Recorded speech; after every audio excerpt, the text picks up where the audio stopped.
Man, has this been a video long in waiting, at least for me to do.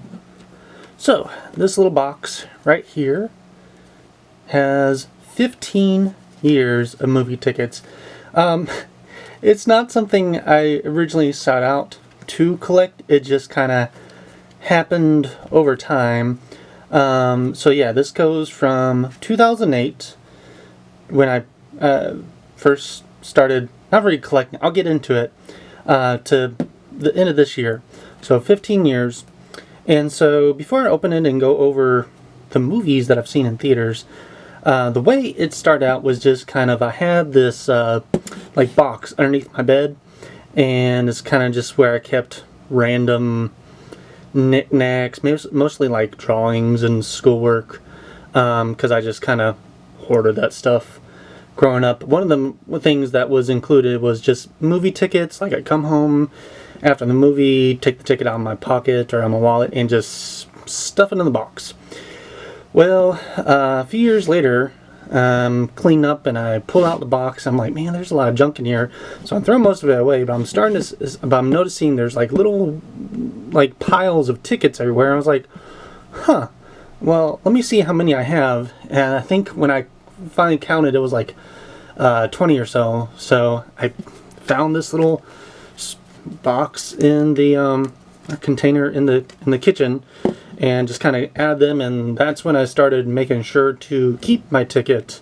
So 2008, didn't only had a couple, and then 2009 onwards is when I made sure to keep them. So yeah, I'll go into each one. Just kind of give a little brief review, or if I have a story behind them, I'll tell them a little story. So probably it's about time of me getting a bigger container soon enough, but it's got some room, probably another year or so. God, I'm gonna try to just flip them upside down here so I have the oldest one on top here. And you'll also see the transitions from me moving in theaters I preferred. So, first ticket ever kept was for WALL-E. So, yep, Friday, June 27th, 2008 at 7 o'clock p.m. in Auditorium 1 at the Regal Sandhills Stadium in Columbia, South Carolina. This was a birthday present for me. And so I got, like, the way that I got this ticket, or the birthday present, was my dad gave me an envelope and it had the tickets for this movie. And this was like the first movie that I really cared about, I guess I would kind of say. So like nowadays, WALL-E is like considered like a classic film. Pretty much anybody you talk to loves it. But especially when the teaser trailer came out, man, the internet hated this movie. At least the internet on YouTube at the time hated this movie. I remember comments like, oh, they're ripping off of Short Circuit. Oh, why does this robot look like Johnny Five? Oh, great. Pixar's run out of ideas. They're going to do a robot movie. Didn't we just get a robot movie from Blue Sky Studios?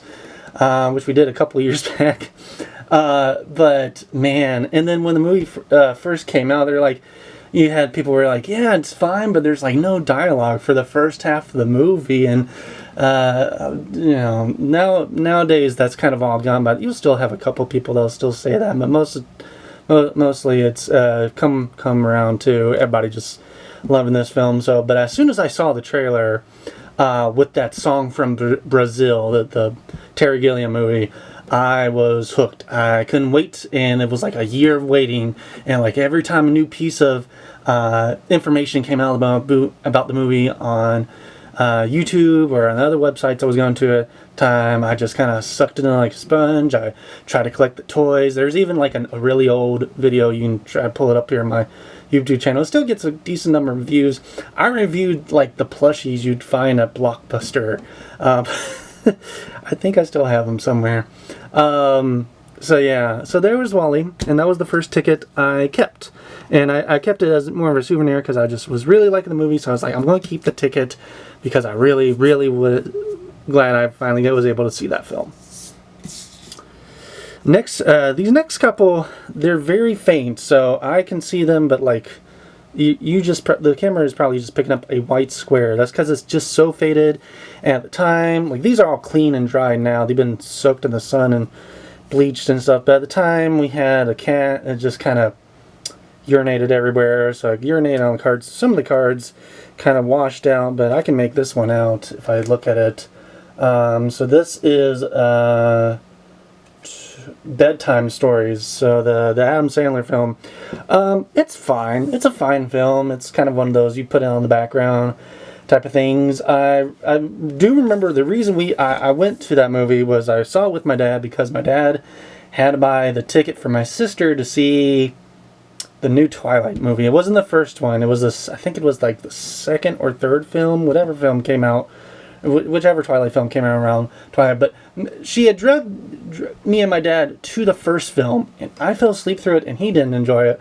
So when the sequel came out, Dad's like, okay, but I'm not going to sit through it with you, which is fine. She saw it with friends, but you know, it was still, she was too young to buy the ticket herself, so he had to buy a ticket and then buy another ticket for me and him. So Bedtime Stories, I think, was like the only thing else playing at about the same time. So we saw that, had a pretty decent time. But let's see, what's the next one? I think I had to write this one on the back. Oh goodness. Okay, so this is 2009, February 2009.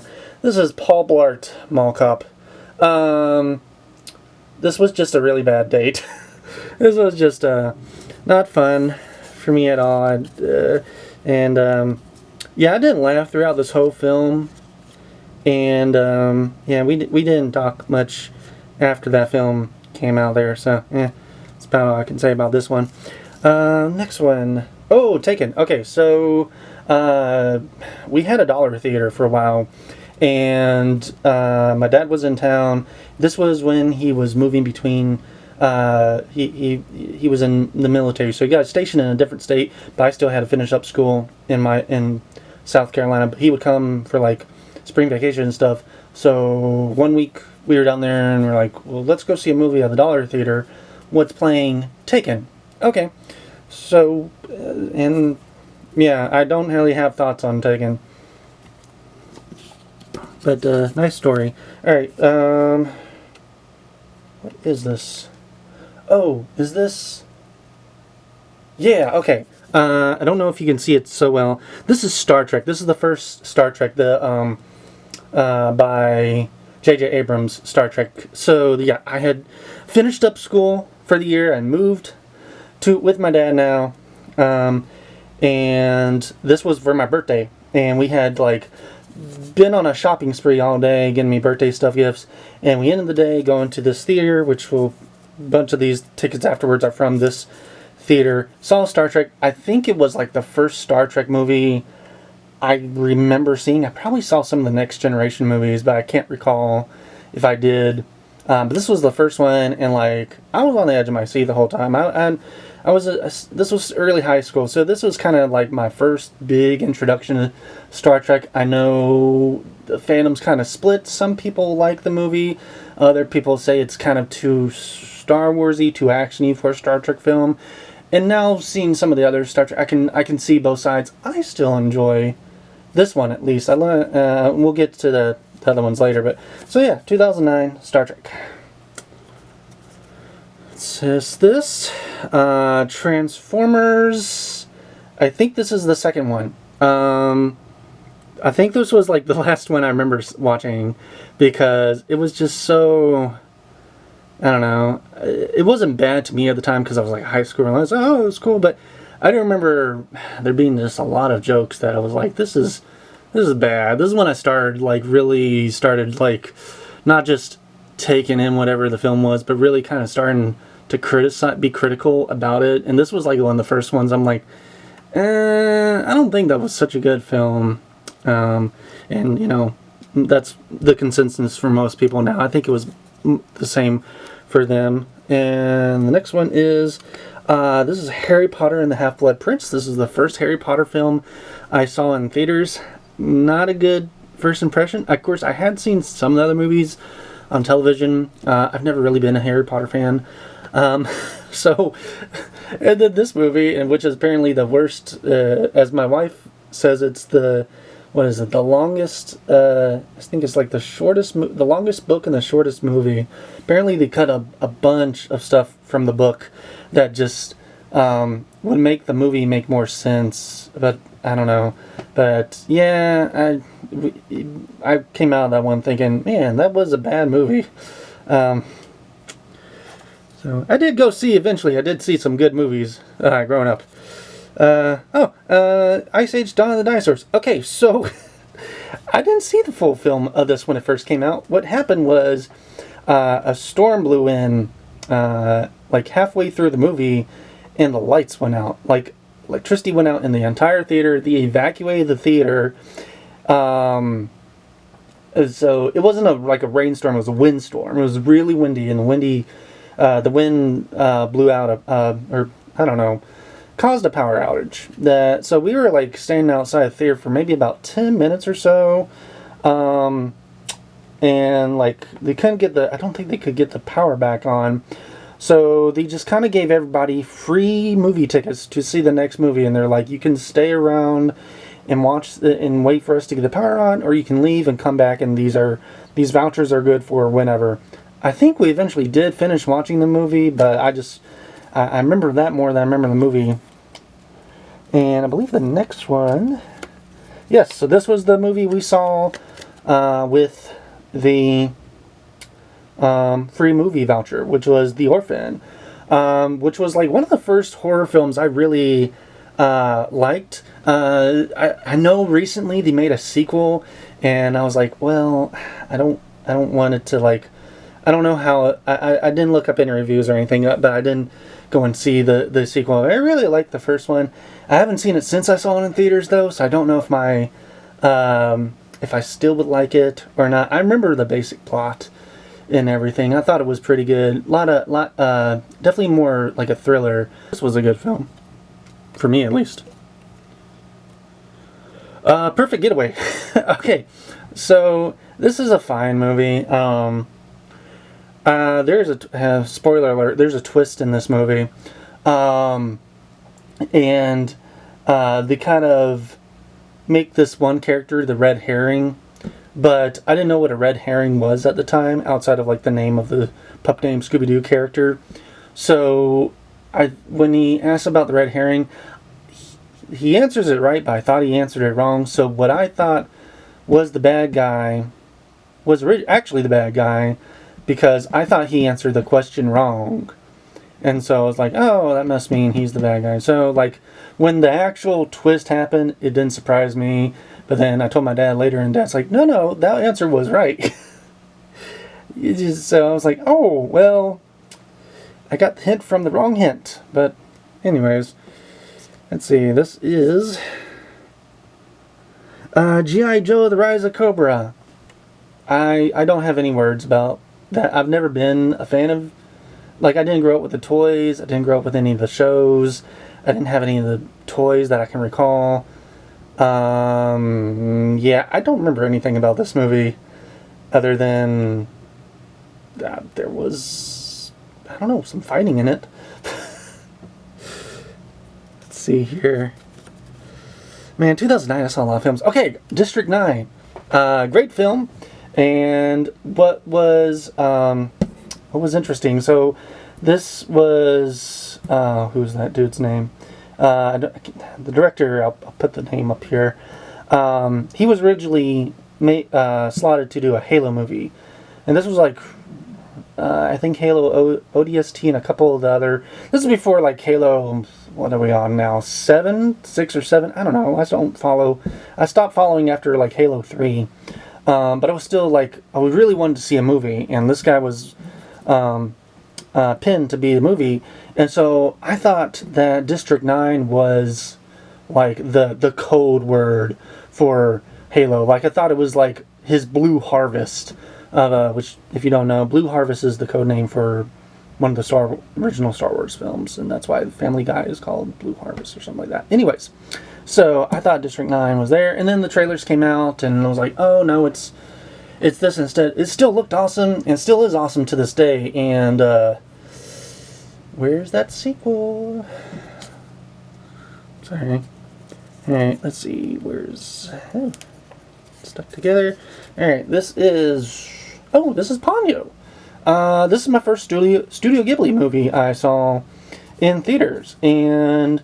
oh, man. I really like this movie. I mean, I like pretty much every Studio Ghibli movie. But, this one was really charming. I still listen to the song Disney made with, what was it? I don't remember who it was. It was some of the Disney teens at the time. They did the voice actors, but then they also made the song. Yeah, so I still listen to that song every now and then. Really good movie. If you haven't seen it, go and check it out. Studio Ghibli. And let's see what the next one is. These are all... if I flip it this way.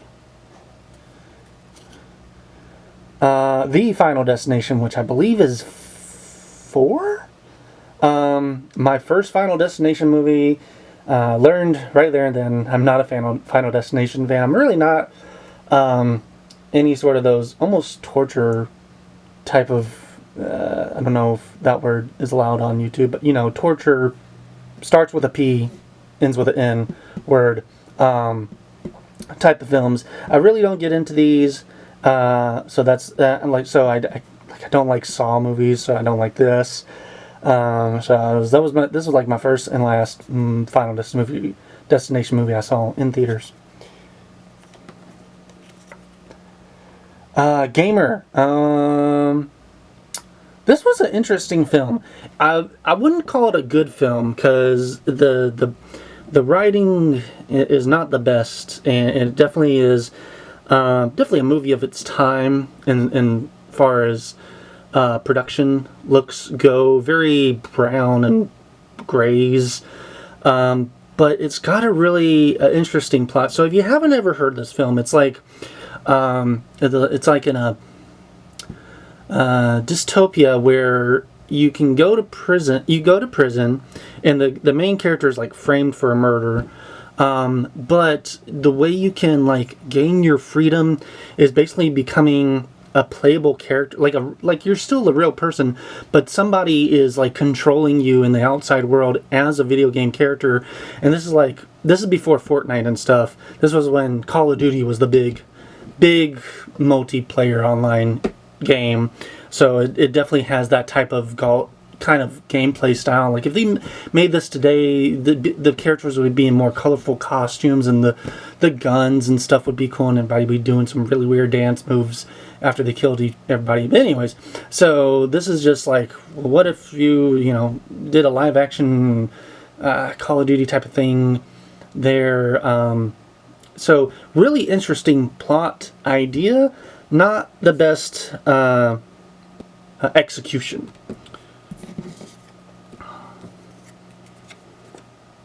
Nine. Ah, man. Okay, so this movie. Okay, so I think around this time, movies were coming out on Friday nights. Like nowadays, I believe they come out on Thursdays, like in the morning, because of another movie we'll get to later on. Some of you that are probably my age probably know which movie I'm talking about. But before that happened, movies came out on a Friday night, except for this movie. This came out on, I believe that's a Thursday, because it came out on September the 9th, 2009. And you can see, that's where I went when I went to go see the movie. And it was a school day, but I called my dad up after I got home from school, and I was like, he was still at work. He was about to get off. And I was like, Dad, this is the only time this movie is going to be on this date, and it's going to match up perfectly on the ticket. Can we go see it? And he was like, yeah, that's fine. Tomorrow's Friday anyways. So we went. He came straight from work. I think he was still in his uniform, and then we went straight to the theater, and we saw this. Yeah, because it's 5 o'clock in the evening there.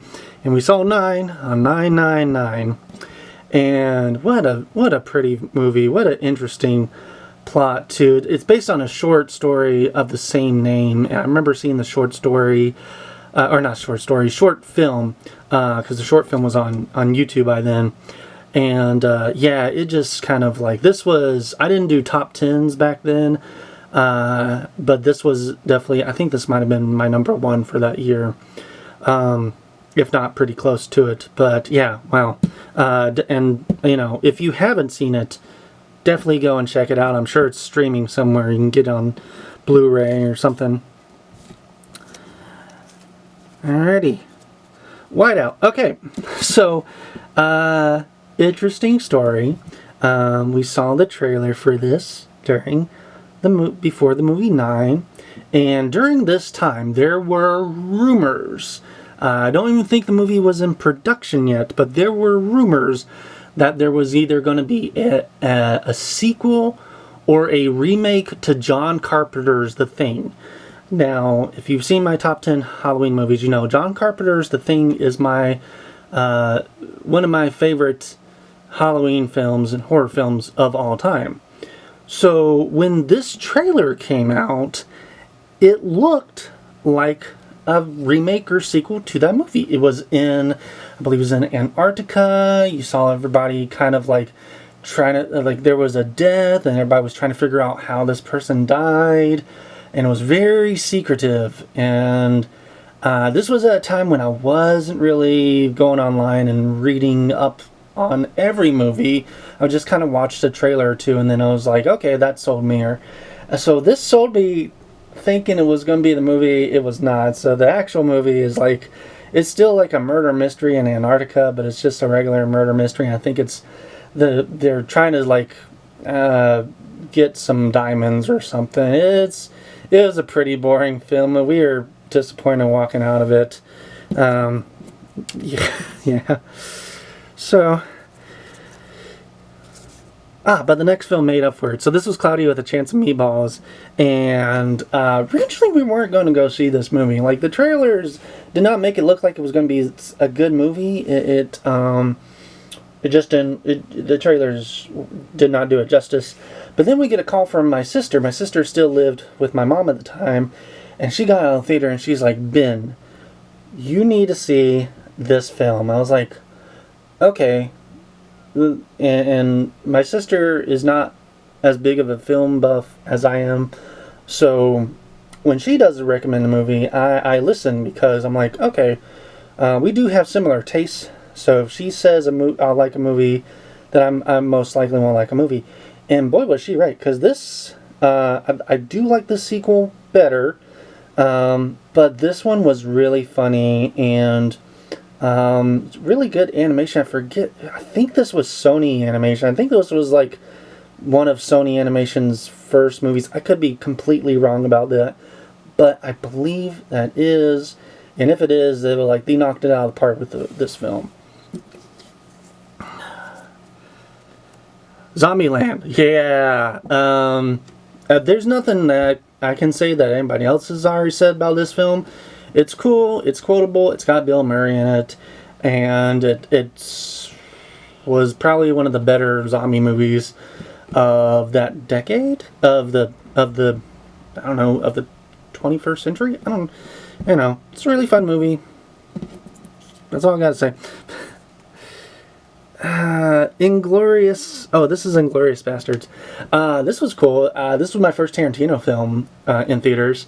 So, I had seen, I believe I've seen Kill Bill Volume 1 and 2, and I think those were the only movies I've seen of his at that point in time, so I didn't really know what to expect going in. Now I do, because I've seen more of his films. I know what to expect going in.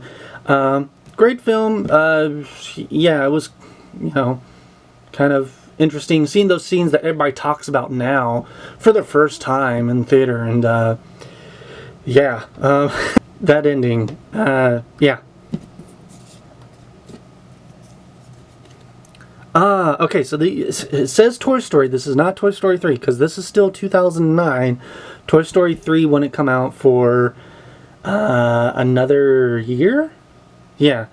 So this was them re-releasing Toy Story 1 and 2 in 3D. So this was when 3D was getting really big and was that real 3D thing. So and we did have a trailer for Toy Story 3 by then, I believe. So this was Disney and Pixar pumping everybody up. It was like, all right, it's been, you know, almost over a decade since the last film came out. You know, we don't know how many of you are still into this, so we're going to re-release 1 and 2 in theaters as a double feature. So it was like back to back. You didn't have to buy 2 tickets. It was both movies, and there was like a little intermission between the 2 films, and so it was like trivia and like some little stuff for the kids, so that you didn't have to, or you could walk out, and they had a little timer on the screen showing when Toy Story 2 was going to start, so you knew you had time to go to the bathroom, get food and drinks, what have you.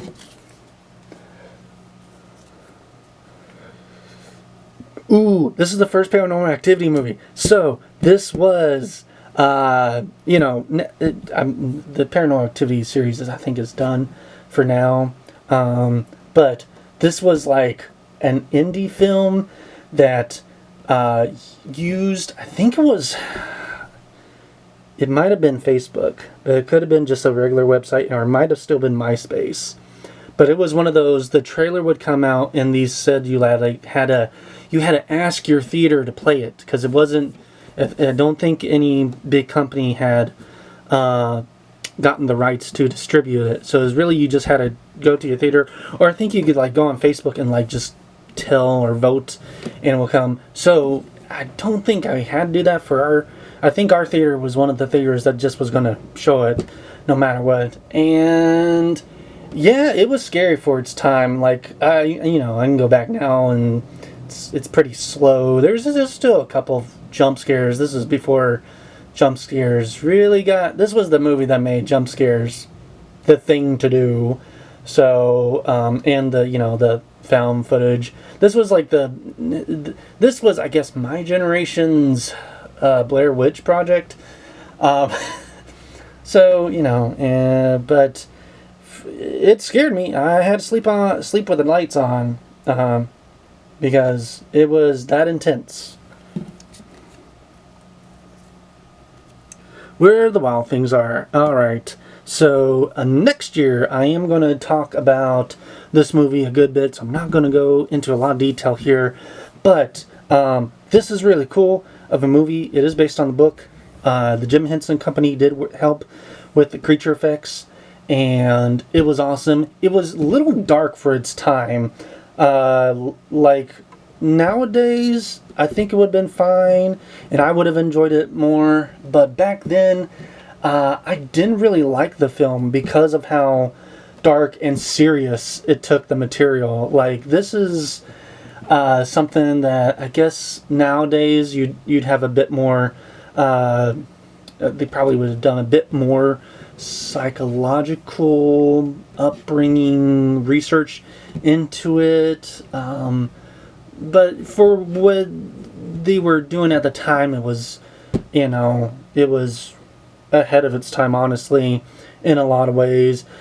Same with the creature effects there. And again, I'm going to talk about this film some more next year.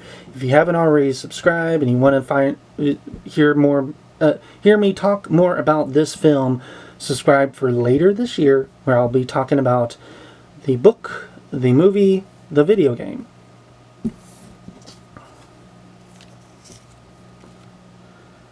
A Christmas Carol. So this is the Jim Carrey 3D one, done by Disney, and it was fine for its time. Nowadays, it's got some criticisms because it's, of course, in that uncanny valley. I think this was made by Moving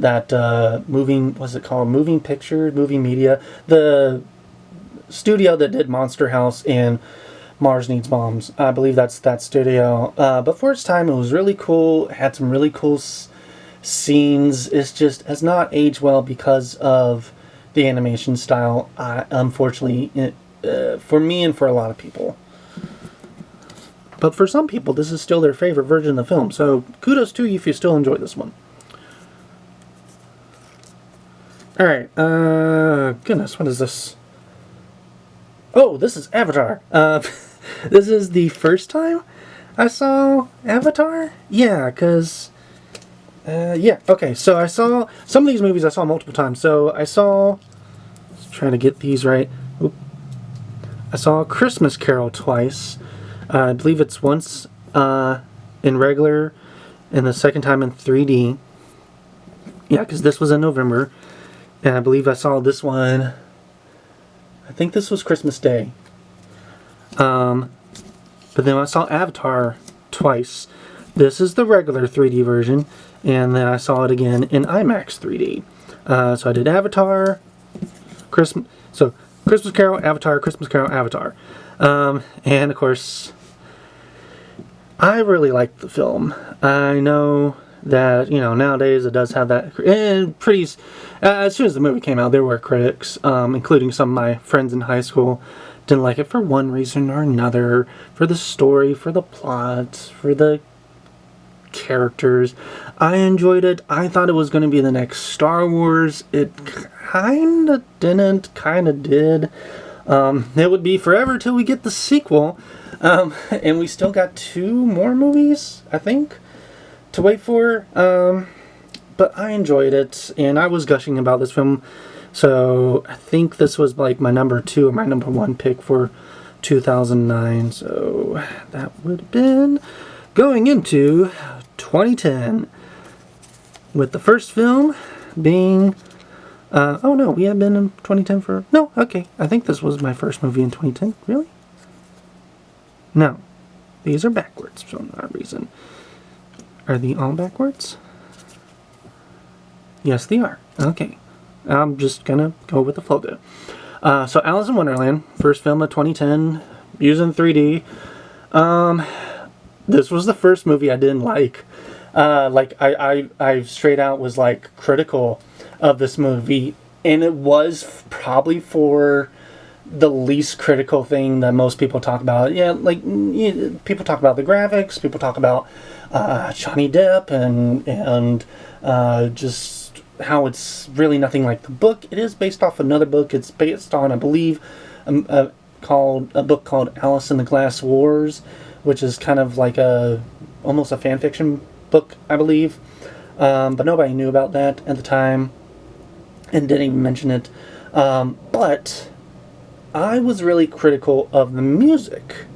So Danny Elfman did this, and he did a lot of Tim Burton music soundtracks, and the beginning song, the do do do do do do do Alice, oh Alice, that one. As soon as I heard that, I was like, this is just the song from Tim Burton's Charlie and Chocolate Factory. Like, the pace is a bit different, but the beats are almost the same. And to this day, I still believe that. I'm just like, listen to this. Listen to the opening song from Tim Burton's Charlie and Chocolate Factory. Same, basically the same song, with just some little bit of changing.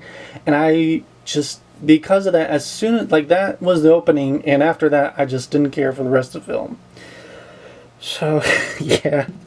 But it blew up because Hot Topic was, of course, 3D. This was the second, the 1-2 punch of 3D being the next big thing. So, first was Avatar, and then this was the second one, with making 3D for, 3 or 4 years. The thing to do when going to see a movie is you had to watch it in 3D, even though half the movies weren't even made for 3D. This one was, and you can tell because you do a lot of the pushing the stuff into the front of the screen, kind of stuff. But yeah, I wasn't a fan of it. Still not to this day. And yeah, that's all I'm gonna say about that. But as I said, it did blow up because Hot Topic, I guess, Hot Topic became really big around this time, and they had a whole bunch of Alice in Wonderland stuff. So I remember pretty much all my friends in high school having some sort of form of Alice in Wonderland Hot Topic memorabilia, clothing, hat from around this time. Alright, so these are going to be a little out of order. The art is still from that same year, but I didn't realize that I had stacked them out of order. So this is Toy Story 3. I'm a big Toy Story fan, as you know. I love this film. It's pretty much a perfect film.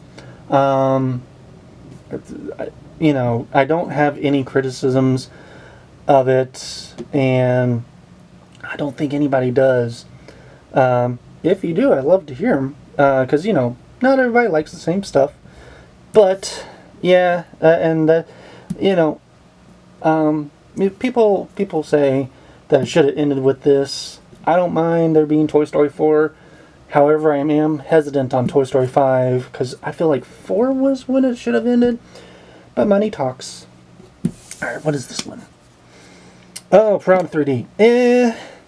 Yeah, I got talked into watching this one with some of my high school friends, because we're like, we're a bunch of high school boys, and this is like our first rated R film that we get to go see, because it's a bunch of girls at the beach, and it's a horror movie, and ooh, man, it was a horror movie.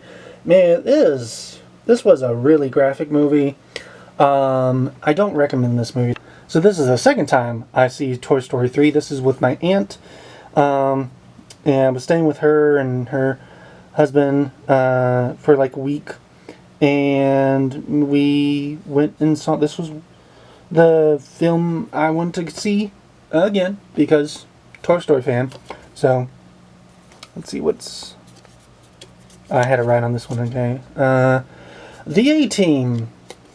I didn't grow up with the A-Team, so I'm not nostalgic for it. I guess the movie was fine. People that are a fan of the original show, let me know your thoughts below what this film was. Because I remember nobody really liked it when it came out, and I don't hear about anybody talking about it today.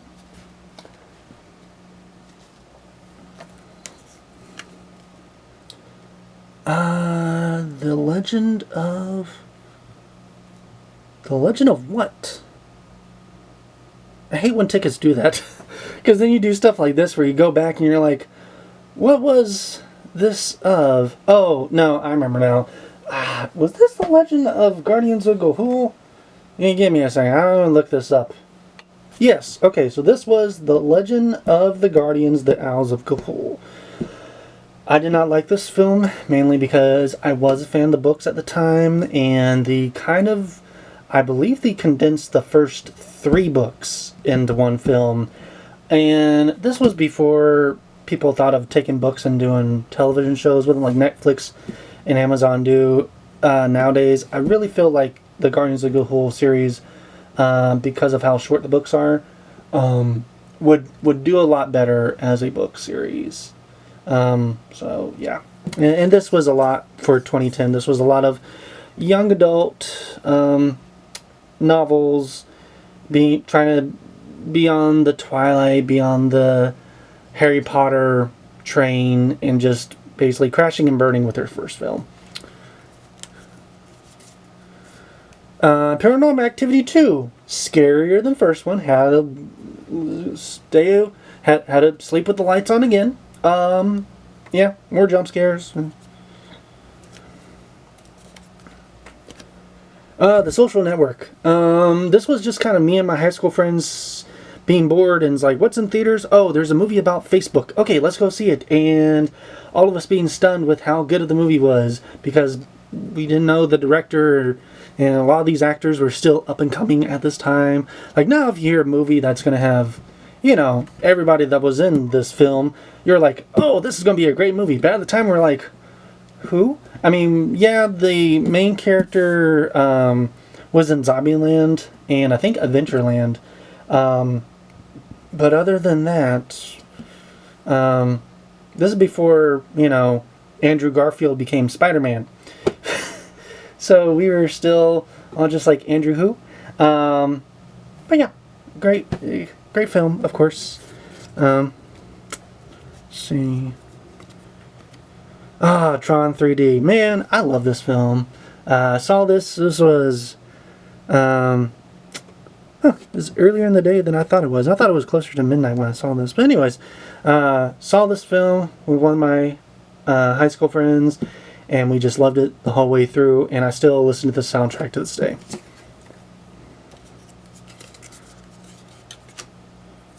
Tangled. Okay, so I was dating a girl at this time, and we were originally going to go and see a different movie. I think it was Cowboys and Aliens. Do not quote me on that, though. But when we got there, we didn't realize that, or we did realize, but we didn't think to bring our IDs, because for PG-13 films, you had to show your ID at this theater. I think you still do that to this day. So we were stuck at the movie theater because their parents had dropped us off there for like, they were going to come back in like 2 or 3 hours. So we're like, well, what can we go see? And Tangled was the only thing that was showing.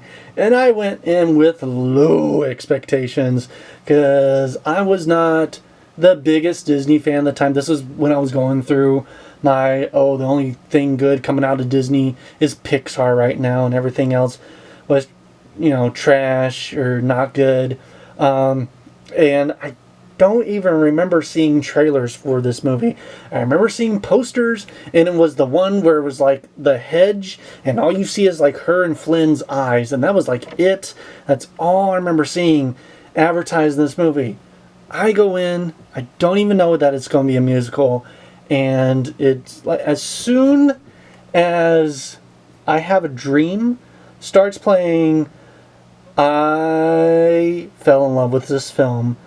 This is my wife's. This is the woman that I was dating when I went to see this film. Is not the woman that I eventually married, but the woman that is my wife loves this film. The person that I was dating was not a fan of this film. She thought it was too schmaltzy. She thought it was too cute. And I was like, oh, but the musical numbers. She wasn't really a musical fan. And I was like, this was this was one of the movies I like. Anybody that cared to listen, I was like, go and see this film. I really try to push the word of mouth with this film because I'm like, this is what Disney's been missing for a while, because I hadn't seen A Princess and the Frog, and I didn't really like most of the previous films. Like, I didn't like Bolt, and I didn't like what is their other one? The other movies that were coming around this time, for Disney animation, was a fan of. I was a fan of this movie. There's been other princess movies. We'll get to the one that's my favorite. It's it's a lot of people's favorites, but still mine. But yeah, wow, this was a great one.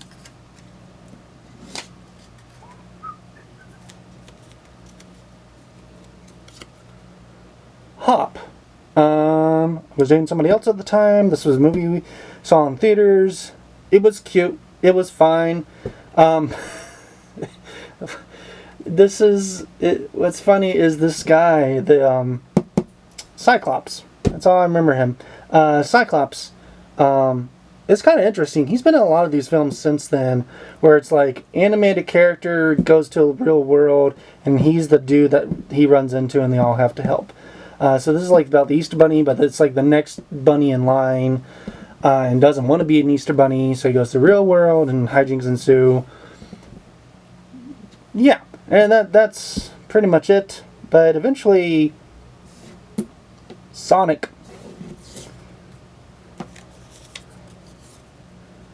This is Pirates of the Caribbean 4? I think 4 is Stranger Tides. Pirates of the Caribbean on Stranger Tides. I did not care about this film because before the trailers, one of the trailers, I was thinking about it the whole time. So the trailer that came out before the film played, nobody knew about. I was really into, or at least I didn't know about. IMDb didn't know about it because they didn't post the trailer until I had to send an email to them saying, hey, by the way, you're missing this trailer. It's been out for a week now. And this was a couple weeks after the movie came out. So it, and I don't think I was still on websites where they were really getting into like behind the scenes or information on movies. So my jaw dropped when this rom-com trailer starts, starring Amy Adams and Jason Segel, and Kermit and Miss Piggy and Fozzie. And they're like, wait. Is this a Muppet movie? And then it says The Muppets 2011, and my jaw dropped, and I didn't care anything about the next hour and a half. I just kept thinking, oh my god, we're getting another Muppet movie.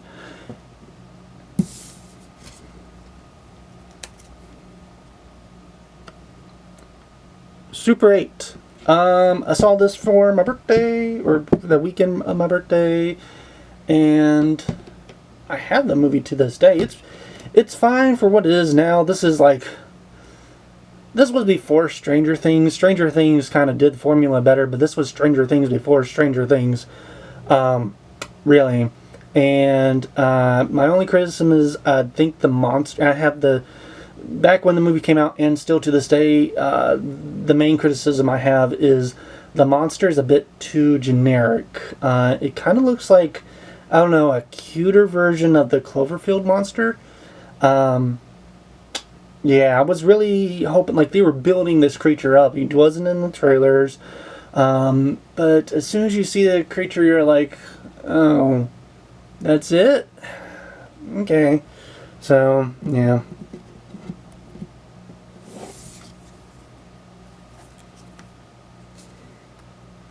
I believe this is Harry Potter. This is 2011. Yeah, so this is Harry Potter and what is it called? Deathly Hallows Part 2. I mean, I'm not a Harry Potter fan, so I can't really go into critiques. I've never read any of the books. I've never wanted to read any of the books. The acting is fine. I really like Daniel Radcliffe and everybody else for all the movies they done after this series. So, yeah.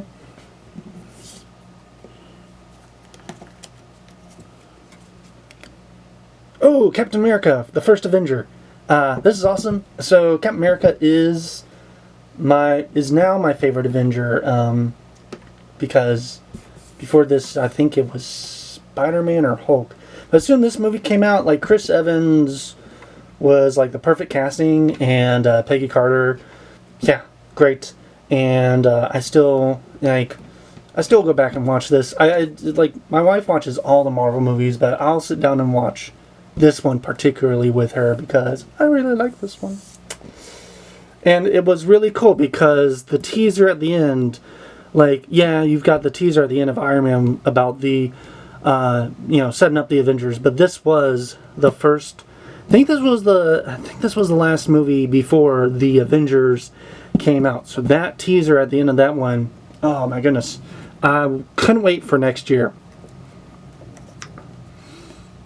One day, this was boring. I was dating somebody at the time, and she was like, "Oh, it's a cute movie. It's just."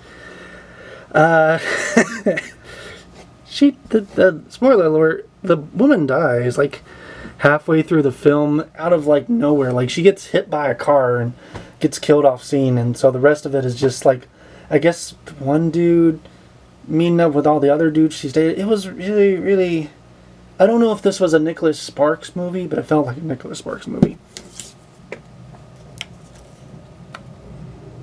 Don't Be Afraid of the Dark. Okay, so this was a cool movie. This is by Guillermo del Toro. I believe this was a remake or maybe a retelling of a 1970s, 1980s film. Really cool design with the tooth fairies. And there was a book that came out about the same time. I think the book was cooler than the movie because the book goes into like a lot of lore about fairies and stuff. And it really hyped you up, making you think this was going to be a really big fantasy film. When this is like, for Guillermo del Toro, this is like the least of his fantasy horror type of film. I was kind of disappointed because I had seen Hellboy. I think Hellboy 2 had come out by then. I'd seen some of this other. Of course, I saw what's it called? Just Labyrinth. Saw Labyrinth. I really thought this was going to be another Hellboy Labyrinth type of film. And it really wasn't. So, yeah. Real Steel, Rocky with Robots, Rock'em Sock'em Robots, the movie. I know this is based off of a Twilight Zone episode, I think about like the same name or same concept, whatever. I really enjoy the film.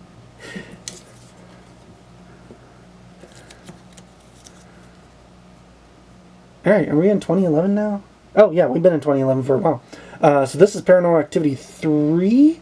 I get some of these Paranormal Activity films confused. So I remember 4 not being that scary, and I think this was the scariest one. I think this is the one, yeah, where they're back in, this is like technically a prequel, because this takes place like when the main female characters from the first 2 films are kids, and it kind of tells a lot of why 1 and 2 happened.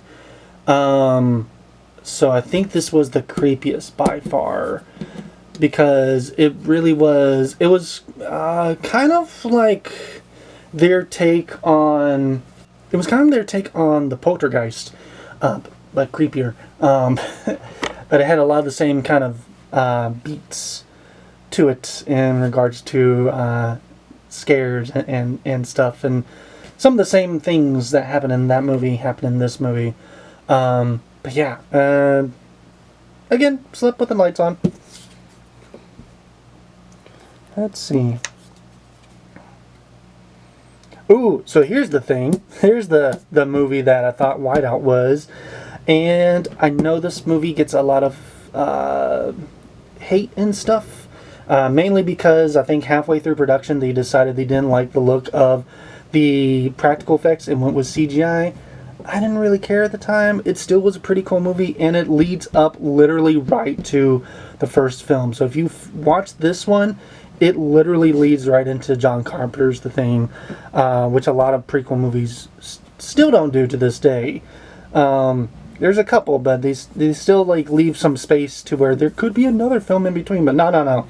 It was, you watch this, and then it's literally kind of almost overlaps with the beginning of John Carpenter's Thing.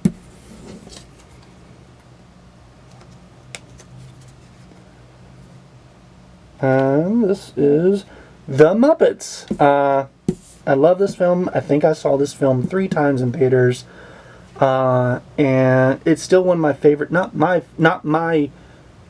favorite, but one of my favorite Muppet movies to this day. I still like the songs. I still sing to the songs.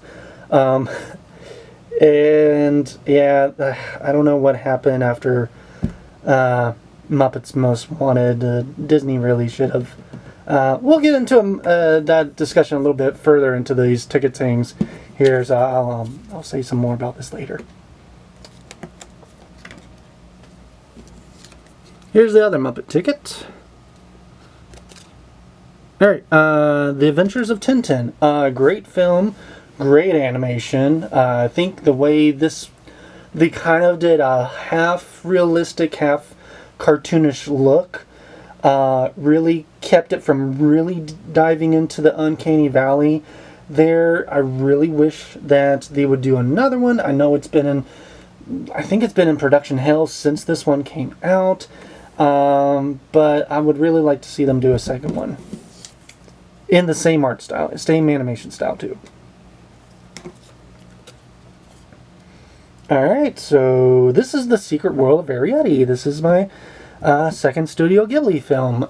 This one is based off of the Borrowers series, and I grew up with the 90s Borrowers, so going into this one, I kind of knew what was going to happen for a good bit of the plot, just because I'm like, I've read the books, I've seen the miniseries and the 90s film with John Goodman, and this, like all his other films, this was a great, I don't know if I'd say perfect, but definitely very well animated Studio Ghibli film, and like his other films, if you haven't seen it, go and check it out.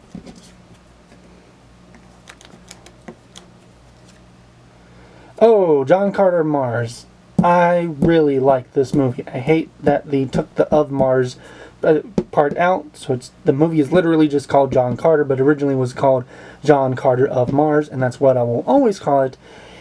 And it bombed because they took that out of there. I think that kind of hurt it in regards to advertising. They took it out for the dumbest reason. If you don't know why, it's because Mars Needs Moms had come out by then. Mars Needs Moms bombed for a totally different reason, but the executives and everybody was like, we need it. The reason why it bombed is because it had Mars in the title. So we're going to take the word Mars out of this film, and then it just makes no sense of why it's just called John Carter, because everybody's like, who's John Carter?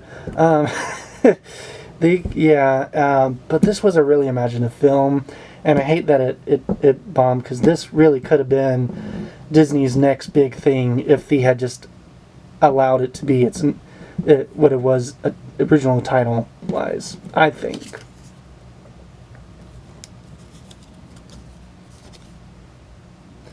The Avengers. It's the Avengers. I don't have anything to say about it. It's the Avengers. Good film, great film, awesome film.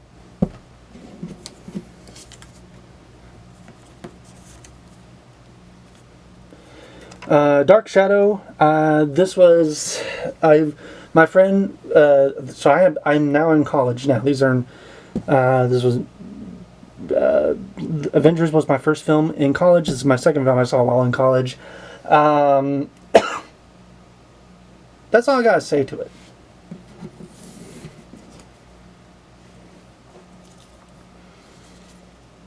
Oh, Pirates Band of Misfits. This was a really fun film. I really liked, I believe this was Aardman Animation when they were teaming up with Sony. Either Sony or DreamWorks. One of those two. I think this was Sony. But yeah, I really liked the plot. I had no clue. I never read the book because it's based on a book called Pirates versus Scientists, I think. So I never read the book, so I went in blind with this. I saw the trailer, so I knew what I was getting into. But I'm a big Aardman Animation fan, so I didn't really care what the plot was going to be because I knew I was going to like it because I knew I most likely was going to like it because it's Aardman Animation. But this is a really funny film, really interesting plot. Definitely go, and it's one of the films I would definitely recommend checking out. Okay, so this is Men in Black 3. My second favorite Men in Black film. It goes, I haven't seen 4, or whatever it's called, International World, whatever. So I would rank them 1, 3, 2 in regards to quality and story wise. This actually was like one of the first films like brought me to tears because that ending there. Yeah.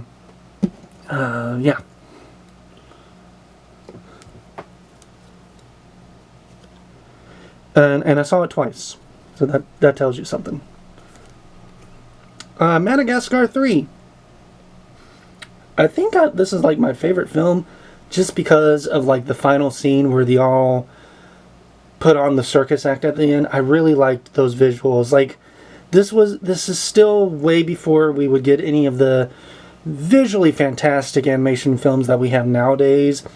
This was, I think, like one of the first little sparks of hint that these companies could do more than just what they were doing at the time. And I still listen to Afro Circus.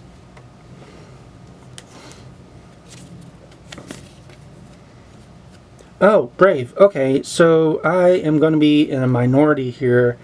I don't like Brave. I feel mainly I don't like it because it was I feel like they were advertising a totally different movie. It felt, when they were advertising this, it seemed like it was going to be the more Pixar's first big fantasy adventure film, and we ended up with basically a female Brother Bears type of thing. I don't know.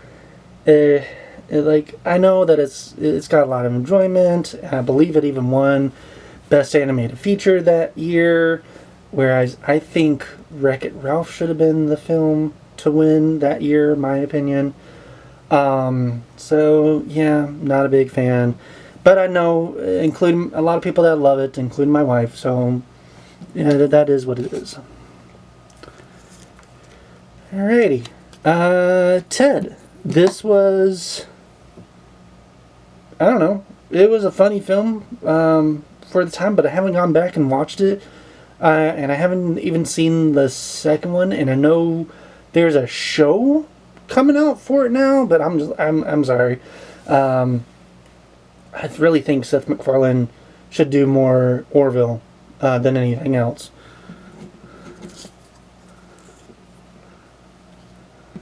The Dark Knight. So this is the film of the reason why we don't get midnight openings on Friday nights anymore.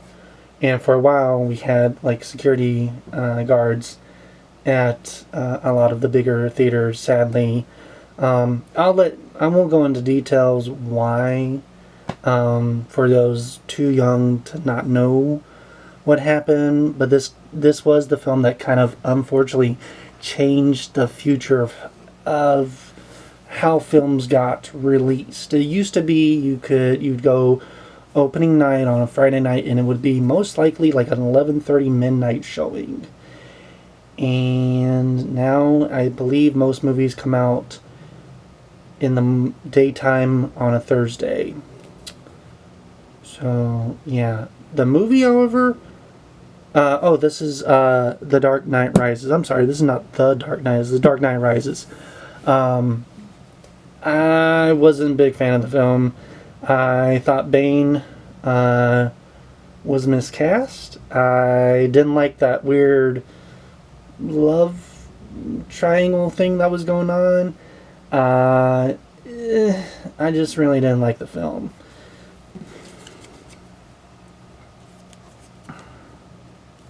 This is Ice Age 4? This is the one, the big meltdown. And, by this time I think I was kind of done with the Ice Age series. I haven't seen, I think there's been one more that came after this. I haven't seen it just because, it was...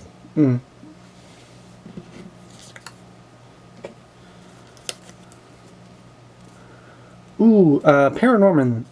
So I saw this in 3D. I think this was like the last movie I saw in 3D. I don't even know if movies still get released in 3D.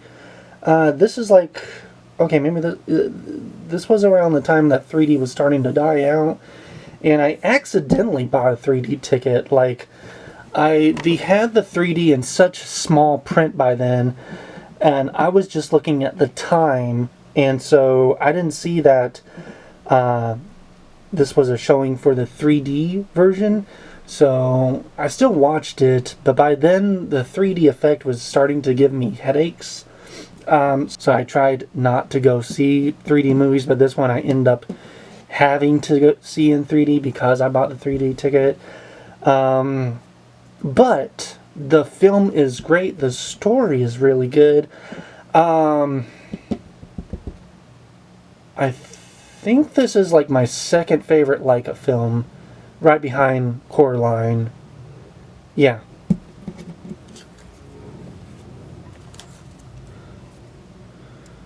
Oh, Frankenweenie. Oh, I love this film. I have a poster of this film, like one of the big giant ones that they'd have out front the theater, because the theater was selling posters to raise for charity, and I bought this one. I think I paid maybe $15-20 for it at the time, but it is huge. I don't have any room to hang it up anywhere right now. It's in storage, but I love this film. It's probably one of the better Tim Burton films that were made during this time of his directing. Like, this was after Dark Shadows, and like I think before Big Eyes. So I really enjoyed this one. He brought back a lot of the, or at least a lot of the people that he used to work with came back to do voice acting for this one. So this was really fun to watch. And I just like the whole story and the animation style and everything.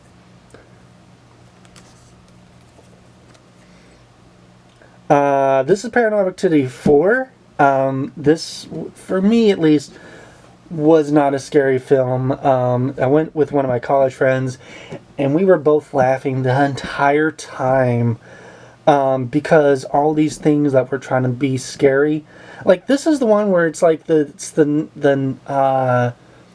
kid the baby that's kidnapped in the second film. He's now like 4 or 5 years old, and so the lady from the first film is the mother, and they live across the street and from this just regular family, but the little kid befriends the kid from across the street, so they play, and they try to have the little kid come off as like creepy.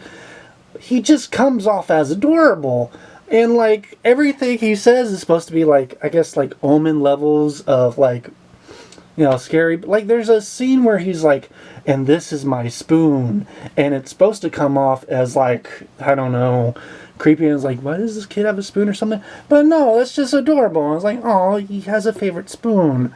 Yeah, it is, it's cute. It was a cute film, which I don't think is something that should be said that's supposed to be a horror film.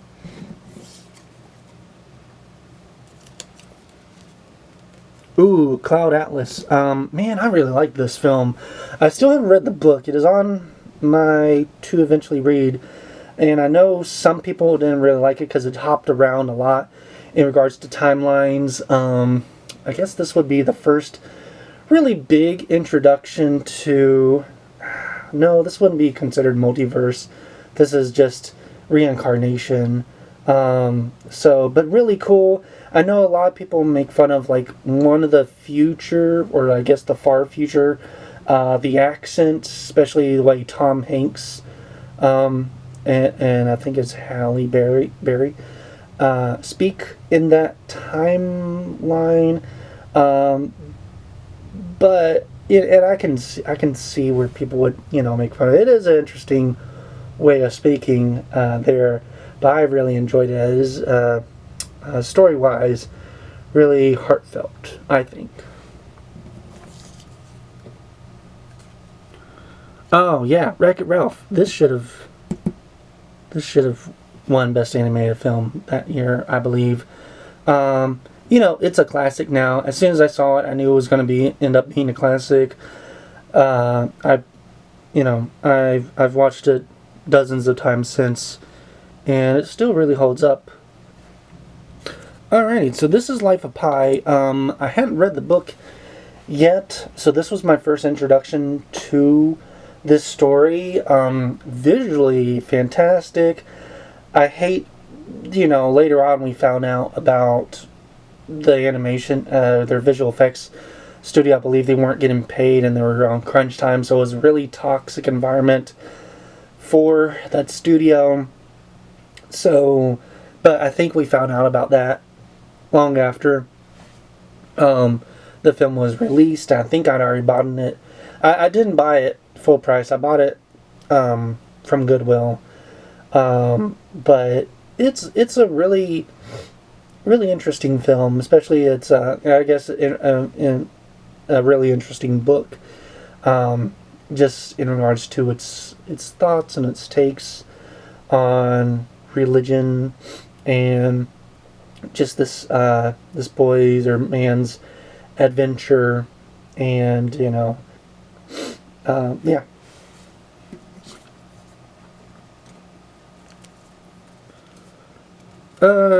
This is The Hobbit. The first one was fine, I felt like. I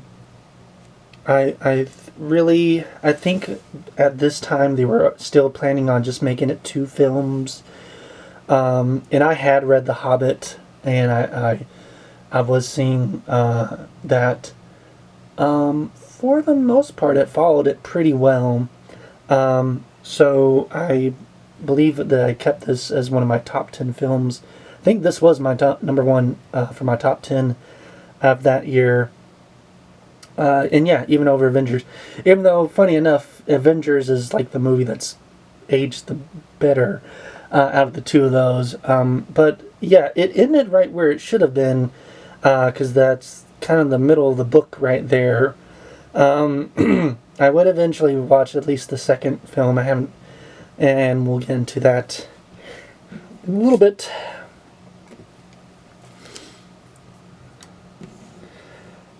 Les Miserables, or as a lot of people call it, Les Mis.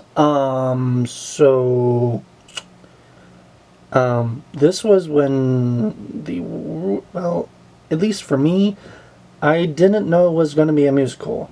I knew, like, a full-on musical. I knew it was going to have music in it, because they were, like, this was, like, the biggest advertising was that all the music was going to be live, I guess. Like, they were going to be filming the actors singing it, instead of them, I guess, dubbing it, or whatever they usually do. I think this was the start of them doing, I think they do that now to this day too, but I believe this was one of the films that started doing that. So I was dating somebody at the time, and we were running late to our next film, to the film, because we originally were going to watch the, I think it's called The Legend of the Guardians, the one with, like, Jack Frost and Santa Claus, Russian Santa Claus, in it, and we're like, oh shoot, by the time we get into the theater, it's going to be about 30 minutes into the movie. But this movie, which looks like it's going to be a romantic movie, is playing. She agreed to it. And about the second song, she leans over and she's like, are they going to be singing the entire time? And I was like, I think so. So she fell asleep, and I loved it. I don't love it as much as my wife does. This is, I believe, her favorite musical film ever. But yeah, this was a great film.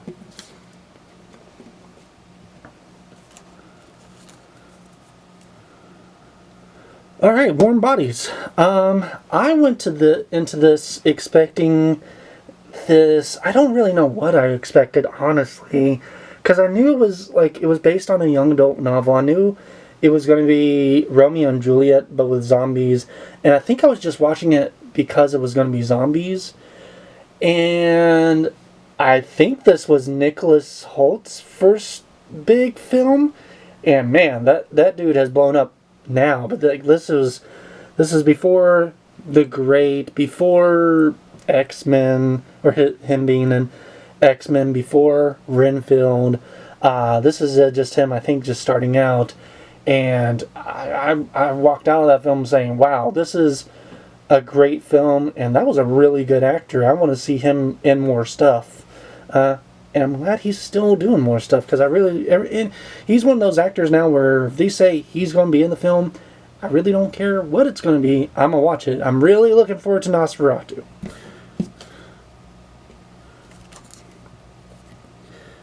Oz. This is that one with that one dude in it, and Mila Kunis, and I hate it.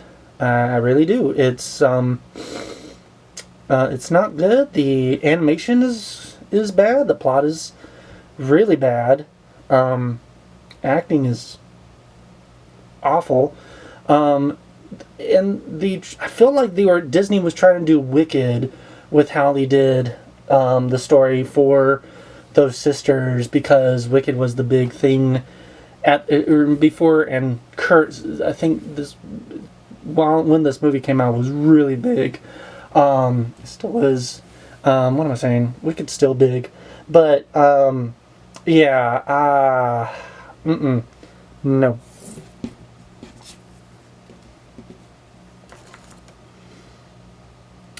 Oh, Burt Wonder. This was even worse. This is I texted people after this saying, do not go and see this movie. And I had really high hopes, because it was Jim Carrey and Steve Carell as magicians. And ooh, this is a bad movie.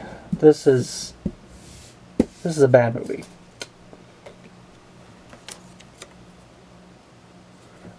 This is just when they re-released Jurassic Park in 3D, so I guess I did see another film in 3D after Paranorman. I had no choice because I think you didn't have a choice just to see it without it being 3D.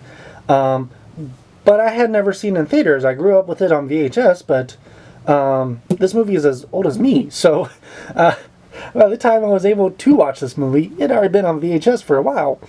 So it was really cool seeing it on the big screen. And it's aged really well. And if they re-released it again, I'd probably go and see it.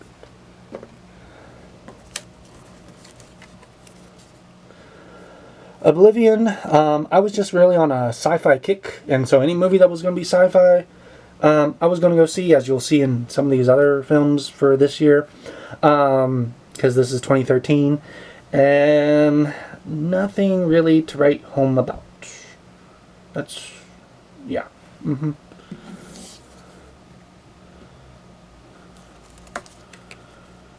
This is as I said, I was really on a sci-fi kick, so After Earth, yeah.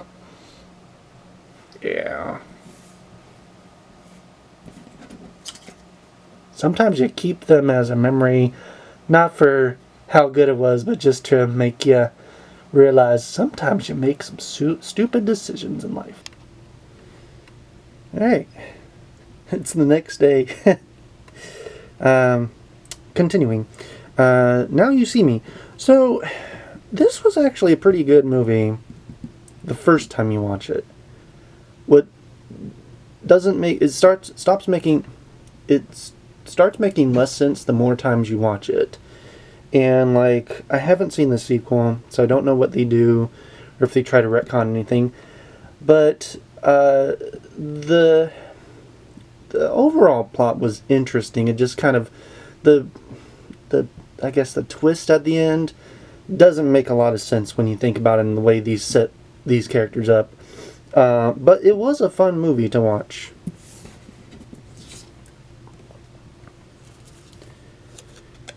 Oh, epic. Alright, so I actually really enjoyed this film, and it felt, to me, kind of like those movies from the 90s where it was just like, it was a little more dark than I expected it to be. I remember watching it, and some of the scenes, especially during the battle scenes, I was like, ooh, wow, okay, I didn't know, because I was so used to, Disney movies, and the darkest they would get would maybe be like the bad guy dying, but this had a pretty good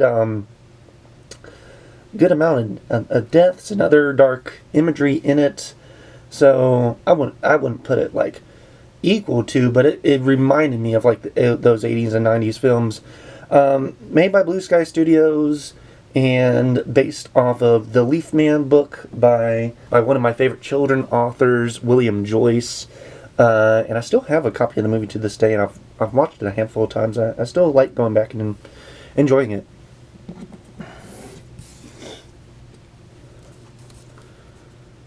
Alright, this is Star Trek 2. I forgot what it was. Basically, J.J. Abrams' version of Wrath of Khan. And, man, everybody knew from the trailers there was going to be the Wrath of Khan storyline. And he kept denying it in all the interviews. Like, no, this is a new story. No, that's not Khan. And then the movie came out, and yeah, it was Khan. It was like a slight different twist on Khan, but it was Wrath of Khan. I would say it's probably the most forgettable out of that Star Trek trilogy, like outside of a couple scenes, and mostly it was the scenes from the trailers. I don't remember much of what went on in the movie.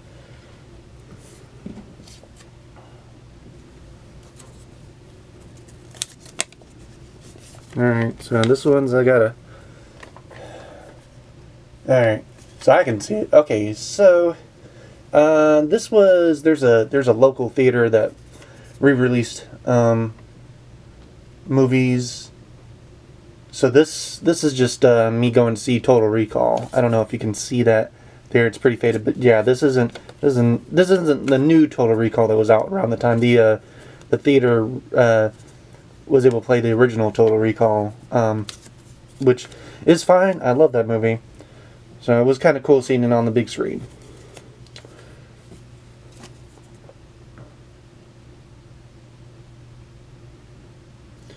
I believe this is supposed to be Man of Steel. I was pretty hyped about this film because Henry Cavill makes a pretty good Superman, but it was way too dark, and this was like the epitome of dark and gloomy superhero films. Like, they tried to make Superman the next Batman. I just feel like it didn't do well, and so was not a big fan of the movie, and kind of looking more forward to what James Gunn does with the his Superman film. I'm hoping it's it doesn't have to be like Christopher Reeve Superman, but I don't really want it to be as dark as this film was.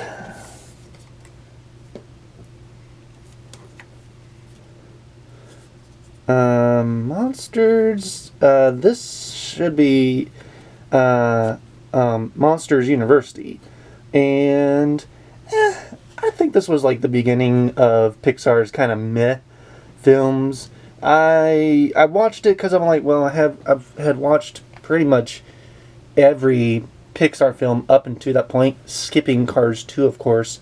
But so it was okay, and it was the first. Cars 2, of course, was the first Pixar movie. This was their first okay movie, and they would continue this trend of meh movies for a while, with a couple of exclusions here and there, and they're still kind of on that. I feel now they're kind of on the one good one bad one, or one okay one and one bad one, just in my opinion. The End. I believe this is, the forgot the actual full name of the film, but it's the one where the apocalypse happens and all the celebrities, get caught up in it. It was a pretty funny movie. I haven't gone back and rewatched it yet, so I don't know how well it holds up. But hey, the dance number at the end was pretty memorable, though. Despicable Me 2. So I had seen the first one when it was on, I think, Netflix. And I was like, okay, so this was before we had Despicable Me everywhere. And it kind of like, I mean, it's still popular, but it wasn't as, it was still just a movie series. It hadn't become its own thing. We hadn't gotten like the Minions movie and stuff yet. So Despicable Me 2 was actually really cute there, and I remember I had just gotten off of like a train from vacation. Like, college was about to start back up, so I still had my suitcase, and the train was nowhere near my apartment. So I didn't have a car, and I don't even think I was aware of the like Lyft and Uber apps. I don't even know if they were around. This is July 2013, so I'm sure they were around by then. I just wasn't aware of them. So I had to trek the I don't know, 3 or 4 or 5 miles from the train station to my apartment at the time. And about halfway there is the theater that a lot of these tickets come from.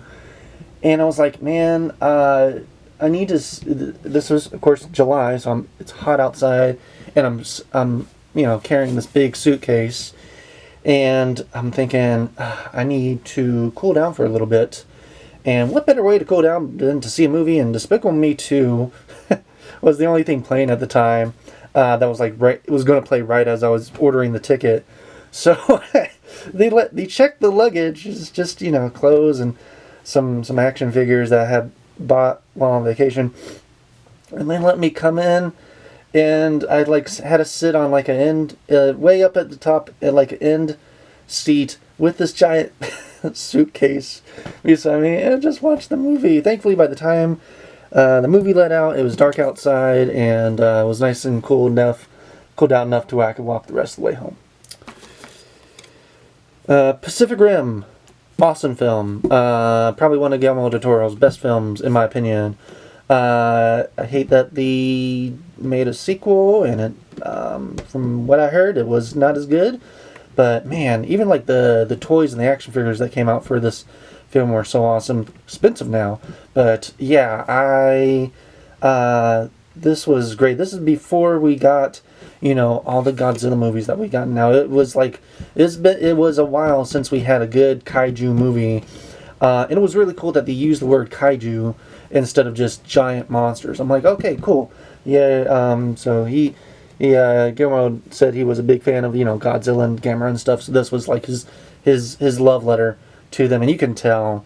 And yeah, if you haven't checked this film out, you really owe it to yourself. Check out Pacific Rim. All right, this is another one that's faded. I think this is another one that's just like from that theater that was re-releasing movies.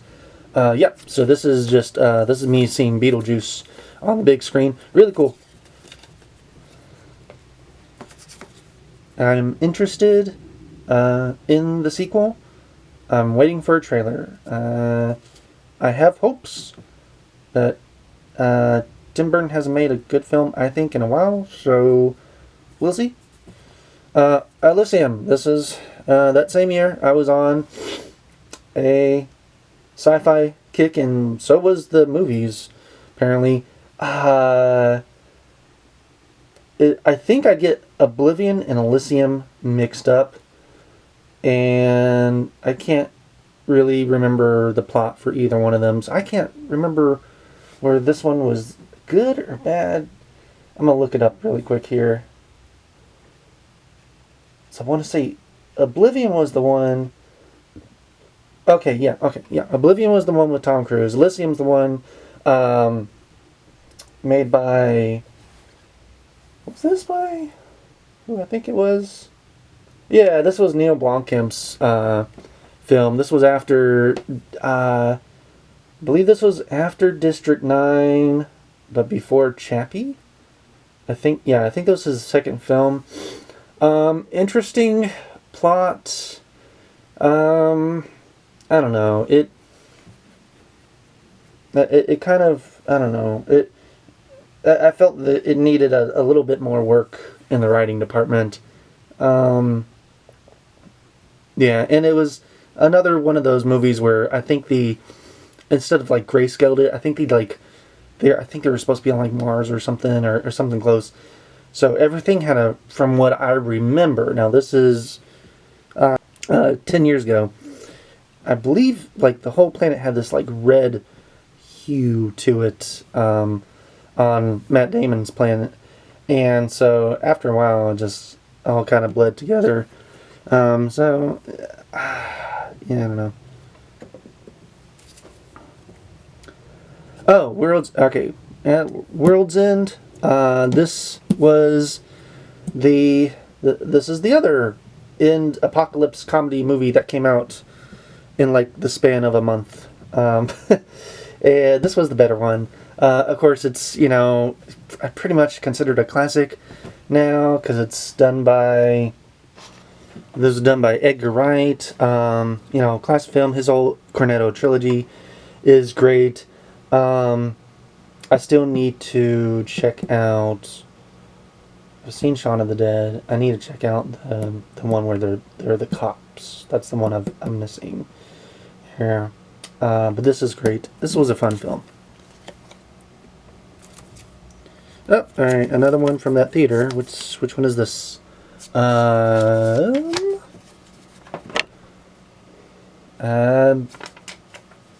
It says Poltergeist. Oh, this might have been when I saw. They have I think they misspelled it. Poltergeist is a real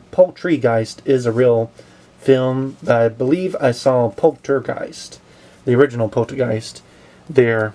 So again, cool seeing that on the big screen. Alrighty. This is Insidious Chapter 2, and it was it was scary until it wasn't scary. Because about halfway through, and I believe they were in the first film as well, but about halfway through, these two like science nerds come onto the scene to help out the main uh, people there, and it turns into like a Ghostbusters type of movie because they have like all this equipment on and they're reading the rooms and they got goggles on so they can see the ghosts, and it went from this really scary film to complete 180 into comedy film, and I enjoyed the comedy bits more than I like the horror bits, and yeah, interesting. Gravity. I saw this twice, I believe. Yeah. So Gravity was a really interesting film for its time. It's pretty slow by today's standards, and it's kind of one of those films like it was meant for like an IMAX type of theater, and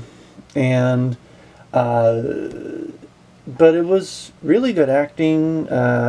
Sandra Bullock and George Clooney really did really well. I don't know if it won anything, but it was definitely one of those edge of your seat films for then. I haven't gone back and watched it yet, so I don't know how well it lives up. But it's one I would definitely, if you're into kind of the more the realistic sci-fi type of films, it still takes its place in space, but it for the most part tries to take itself more seriously and more grounded in reality for the most part. So definitely, give it a watch. Give it a watch. Cloudy with a Chance of Meatballs 2. I like this one better.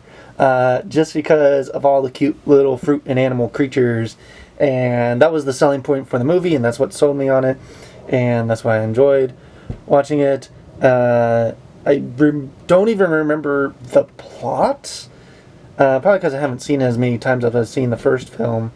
But I do know he has to go back to the island, and like the whole island is now taken over by, real life food creatures. I feel like this probably is what inspired Bug Snacks for a little bit, because some of the creatures kind of look like simplified versions of the creatures from this film. But yeah, really enjoyed this film. This is Captain Phillip, I believe, and this is the movie where we get that meme from the "Look at me, I'm the captain now" meme. Apparently, I don't think it had come out by then, but it's come out since the movie released. That the captain, I think, was kind of the whole movie and what happened was the result of the captain's, I guess, incompetence or something like that. So I guess the whole movie's kind of tarnished for me that way, knowing that all this could have been, prevented if he hadn't gone into, I think it was like he wanted to take a shortcut, and they like warned him that, there's pirates in that area, but he just ignored the warnings and, got captured by pirates. Great acting. I mean, I'm sad that I can't remember his name now, sadly. The main pirate, I'm sad that he hasn't done more stuff. Maybe he doesn't want to do more stuff. I know he was in this, and I think he had a small part in Blade Runner 2049. That's all I can remember seeing him in.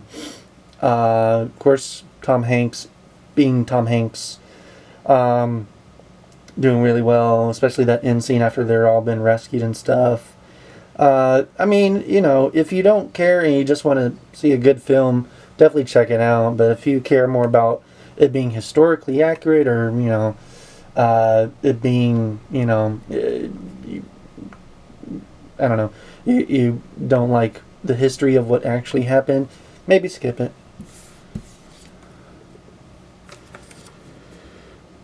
Carrie, this was the remake.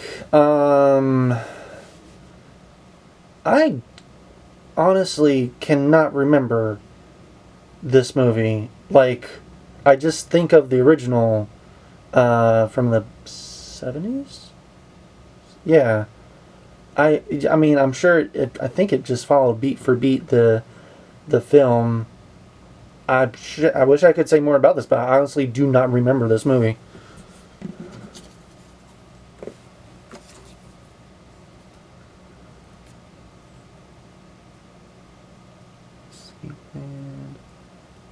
I don't remember this one as well. I don't even know that name. Escape Plan. I'm gonna look that one up.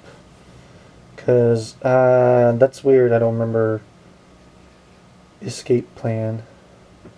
I saw this film? I did see this film. Oh, wow.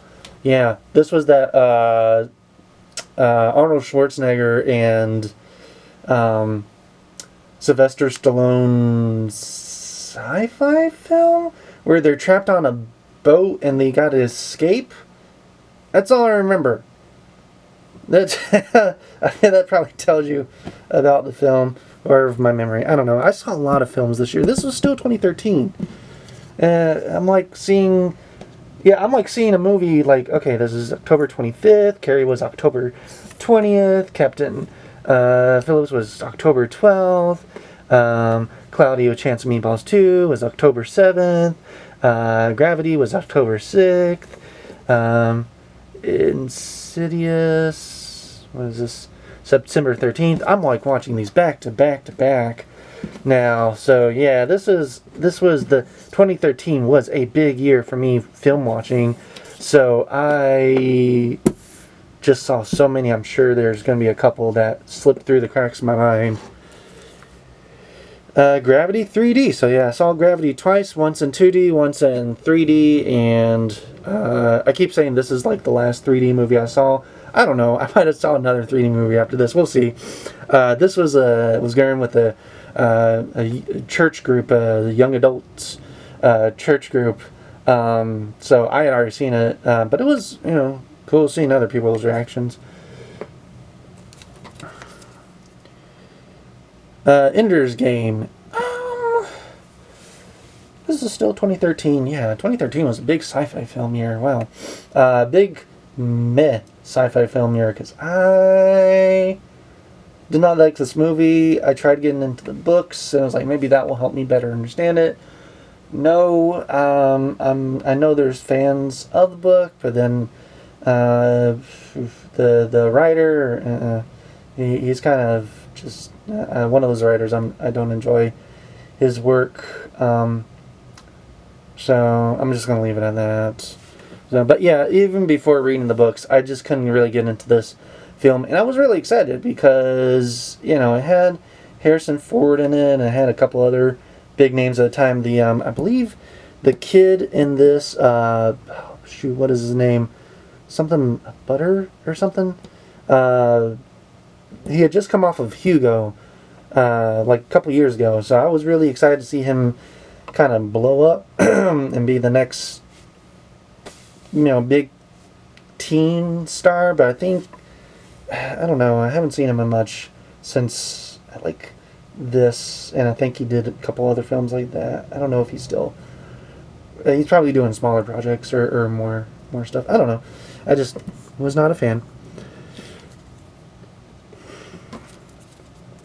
Another one from this. This is this one.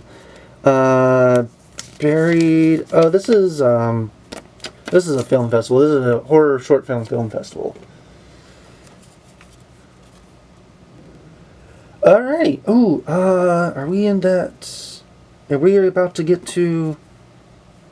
Yes, we are. Awesome. Okay. So I am down visiting with my mom and my sister, and this is like literally the first day I'm back. We gotten there late in the evening. We had eaten supper. I fell asleep on the couch. I woke up and it was like, what time is this movie saying? 21:50. It's a military town, so it's on. That's shoot. What is that? 21:50. That's. I'm sure somebody's already like, it's so and so. Dang it. It's 24. So it's like 9:50. Yeah. Yeah, 9, 10. No, 20. 24. This was like around 8 or 9 o'clock, and like I was like, oh shoot, is everybody asleep? I think my parents were asleep, but my sister was still awake. I was like, hey, you want to go see a movie? She's like, sure. So we go to the theater, and this was the second Hunger Games film, and yeah, so I watched the first film. I think I've seen all of them. I think I've seen almost all of them in theaters, minus the first one and the last one. So I've seen like the middle couple films. They're, I don't know. I'm kind of over that phase of enjoying the films. Definitely not from.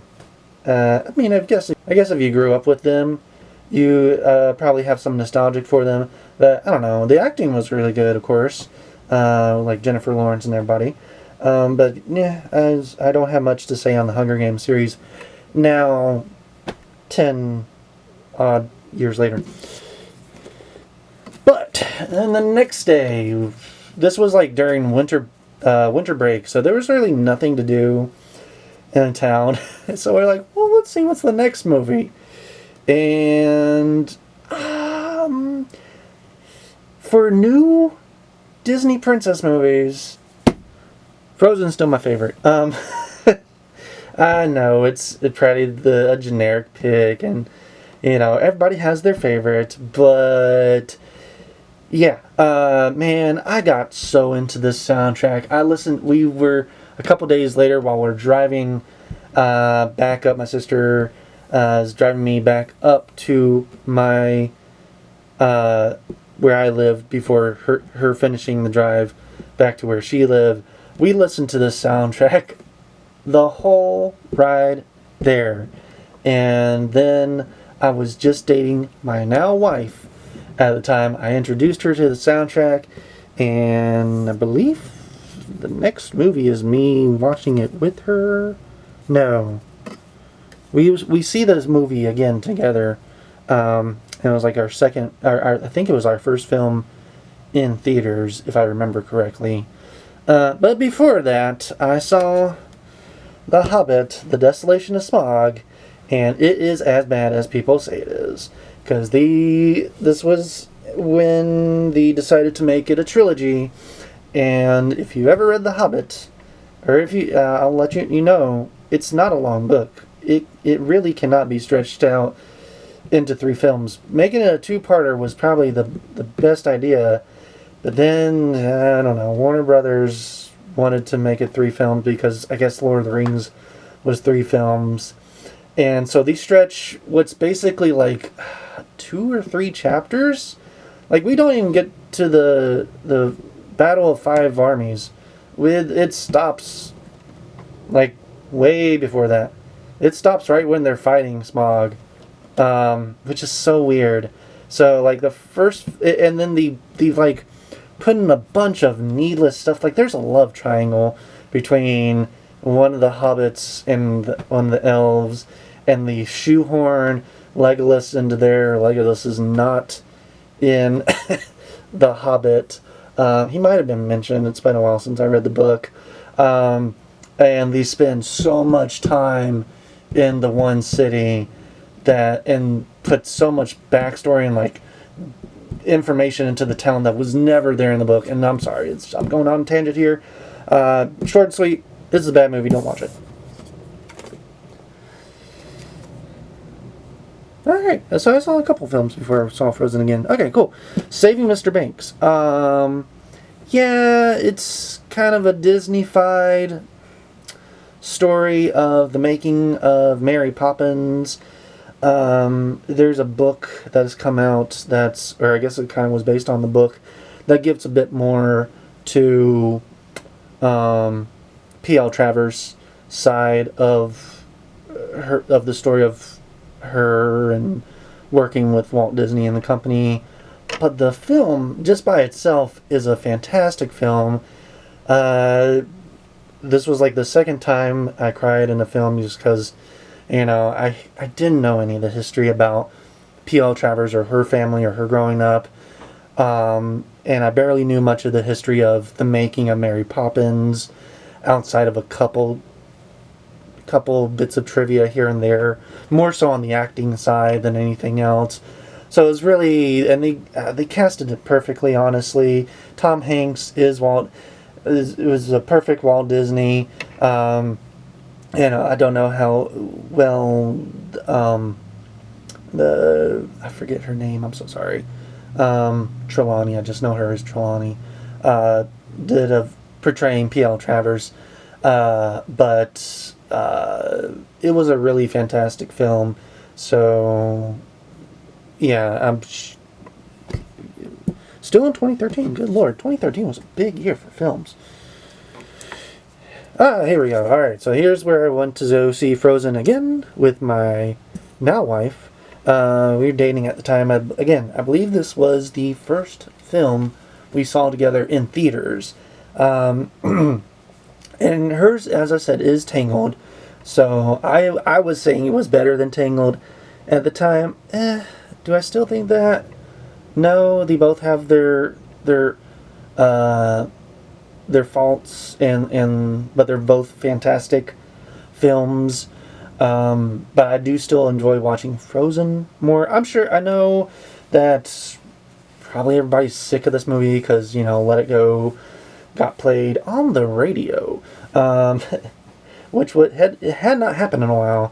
Last time that happened, I believe, was like Lion King.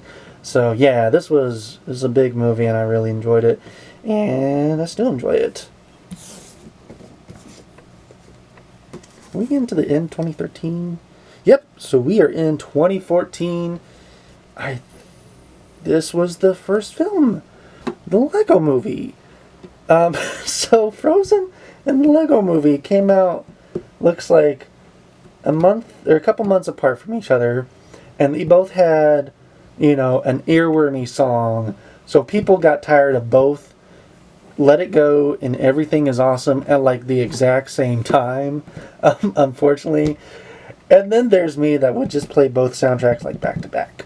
And so I really enjoyed this film.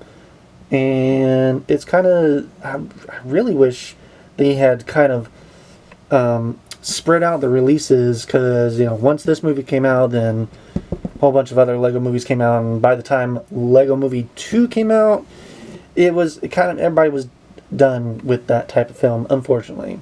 So, but the first one still holds up, and I saw it twice. Did I see it the same day twice?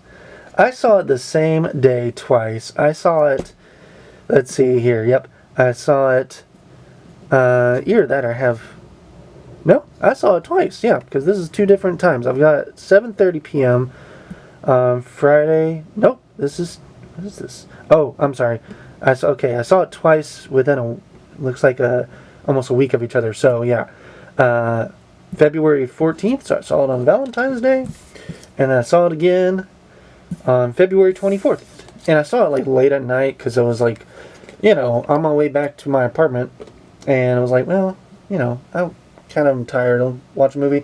I fell asleep during it and woke up during the credits, but it was 10 o'clock at night, so it was probably a bad idea to watch a movie that late anyways.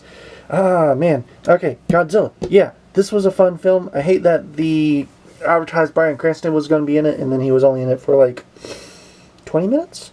But it was a great film. It's just kind of weird now watching it after, Age of Ultron has come out, and, all I see now is, why is Quicksilver married to Scarlet Witch? Yeah, I'm this was before that, but still, that was interesting casting. But whatever. Fun film, though. 22 Jump Street. So I hadn't seen the first film. I didn't see the first film until years later. But I, heard all the praise, and I saw all the, the trailers and clips. And so I was like, okay, well, I'm going to see the second one. So we saw, I mean me and my wife, because she was my girlfriend at the time. we saw a lot of these films together by then. So man, this was fun. This is funnier than the first film, in my opinion, especially the end there, where they're advertising 23, 24, 25, 26 Jump Streets. I'm really disappointed we never got the crossover between Jump Street and Men in Black. I think that would have been comedy gold right there. Might have, got Men in Black out of its kind of, rut and, more into the forefront, like, how Ghostbuster is now, but I digress. Guardians of the Galaxy Volume 1. Man, so I did not go in with low expectations. I saw the first trailer for this, and I was so excited to see this. It was so cool. Just see all these characters that I was not familiar with at all. I was really into listening to the I Can't Stop This Feeling song. So when it played during the trailer, I was like, oh wow, I've got to see it now just because it's got that song in it. But, it's Guardians of the Galaxy Volume 1. It's a great Marvel film. And since now that all three have come out, I think it's still my favorite out of all three of them. Oh, Box Trolls. Yeah, so Box Trolls was great Leica film. I think it kind of falls apart there in the middle. I don't know. The villain wasn't as strong as I think it should have been, but the underworld and where all the Box Trolls were and their designs, those were fun to watch. It was a bit gray in tone, kind of matching or brown, I guess, in tone, kind of matching the color of the cardboard boxes. So that got a little dull after a while there, but it was a fun film, and I haven't seen it again since. I need to get it on Blu-ray, just because it was really well animated. And I did like at the ending where it kind of showed, the two like guard characters are kind of having a talk about existential crisis, and then you see how they're being moved in stop motion. That was really cool to watch. Let's see here. Oh, The Book of Life. Oh, so yeah, this was a big film for me. This was me and my wife were celebrating our 1-year dating anniversary, and then my nephew gets born. So and so it's but the film itself is a really fun film. There, it's really pretty. Later on, people would be like, when Coco was coming out, people were saying, man, they really took a lot from the Book of Life, and even though the plots are different, I do feel that they took some of the city design scale-wise from this movie. I still prefer the Book of Life's design look over Coco's. Alrighty, so this was Interstellar in IMAX. I was watching this with some college friends, and they were blown away. I liked the robot, but I was not blown away. I'm not really, I don't know, a fan of just like Gravity. I'm not a big fan of sci-fi films that are more grounded in reality. I really like I guess you would consider it high sci-fi, fantasy sci-fi, basically. So, it wasn't a bad film, and it's still a good film. It just, I didn't get into it just because of my personal tastes.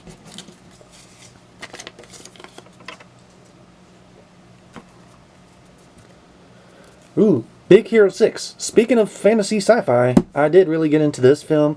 I like Baymax. Still enjoy it. Still enjoy the film. The ending is dark. Or not the ending. The beginning is dark. Yeah, I guess the ending would be considered dark too, if you think about it for a while. So, really fun film. I kind of always get annoyed when people say this was an underrated Disney movie. When I'm like, it's not. It's like, they keep saying this and Frozen came out the same year. They did not. So, like, I believe Big Hero 6 won Best Animated Feature that year. And it's gotten 2, 3 shows since then. It's not an underrated movie, guys. Compared to some other Disney's movies, it's not. Hunger Games 3 Part 1? Yeah, as I said, I don't really have much to say on the Hunger Games. They're really well acted, but I don't have a nostalgia for them. So,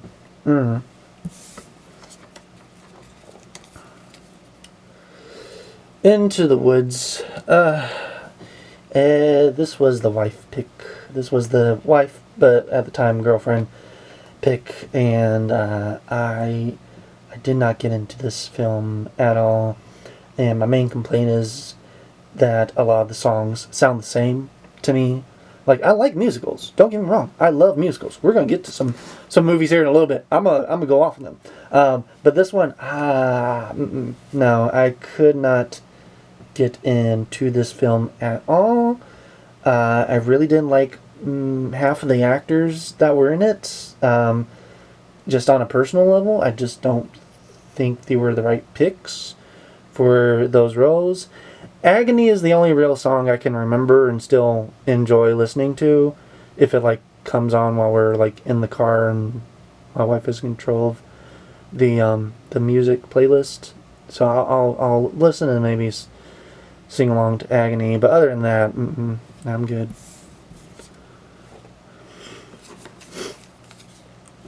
Ultron. So, man, this movie could have been so much better than it was. I know that's what a lot of people said when it first came out, and they still say that, and I'm just kind of one of those people where I'm like, if they had just dialed back the quippiness just a little bit, just made Ultron, I don't know, I think the actor that they picked for Ultron was not the right pick, in my opinion. I feel like they needed to hire somebody that had a bit more, I don't know, more threat to his voice, because I could not take Ultron seriously as a villain at all. But we got Scarlet Witch out of it, and we got some of the more quotable lines from this film, so it wasn't a whole bust. It just probably one of my least favorite Marvel films, or for the MCU at least. Man, Inside Out. Oof. This was an emotional movie for me. Sure, it's an emotional movie for a lot of people, and I really don't want to see a sequel. I really don't want to see Inside Out 2. I really don't think this was a movie that was set up for a sequel. The way they're making it, I feel like if they were going to make an Inside Out 2, it should have been following somebody totally different. We could still do I believe it's going to be a puberty story. They could still do that, but do it with somebody else. We kind of gotten, I feel like, this is kind of retreading old ground. Just from I know we just only seen the one teaser trailer, but I'm just like, man, I kind of can already kind of see where this plot is going to a degree, and I'm probably going to wait until it comes to streaming, honestly. But Inside Out, the first one, is amazing. It's probably in my top 5 Pixar films, maybe. I haven't gone back and looked at the whole list. Toy Story, of course, is number 1. This is probably in my top 5. Yeah.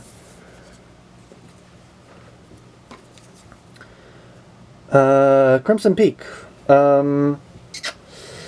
This was an interesting film. Me and my wife saw it as like a anniversary date night kind of film, and we're like, oh, it's like a gothic horror romance Guillermo del Toro movie. But then there's incest, and we just checked out after that. It's beautiful. It's a really pretty film, really well acted, really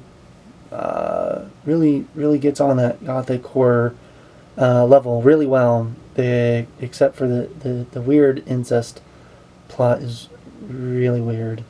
Um, yeah, I don't know if I'd recommend this. Maybe if you're just a Guillermo del Toro fan and you want to see all his films, maybe. But other than that, I don't know. I'd recommend it to some people. Star Wars: The Force Unleashed. I enjoyed it. I mean, yeah, it did retread a lot of ground from the original trilogy, and the other two films hadn't come out yet. That kind of soured this one, and for what it seemed like they were building up to, it really seemed like it was going to be really cool. But as I said, then the other two came out, and yeah, now it's, I don't know. It's not really that well loved, at least for me. Deadpool. Ah, man, this was a really interesting film. It's a fun film, but I kind of have some dark history. I really won't go into it. I'll just say there was a death that happened kind of close to it, so I really wasn't in the right mindset when the movie came out. But we had already gotten the tickets before the death happened, so we still went to see it. I mean, it helped me forget for about maybe a couple hours. But whew, yeah, I yeah, and now I can watch it and say it's a fun film. I like Deadpool 2 more, and I'm really looking forward to Deadpool 3. But yeah, this one's got some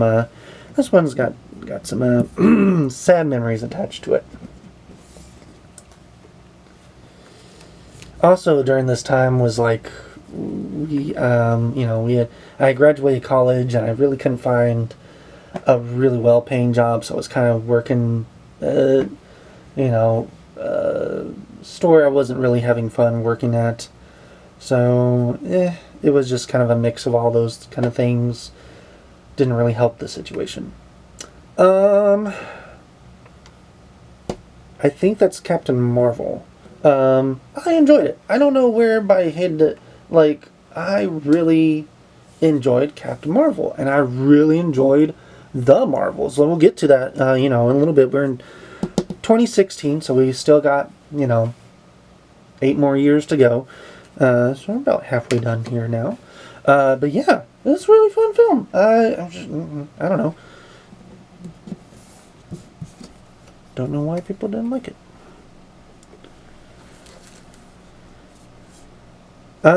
This is The Conjuring Part 2. Yeah, this is a fun film. I love this film. And,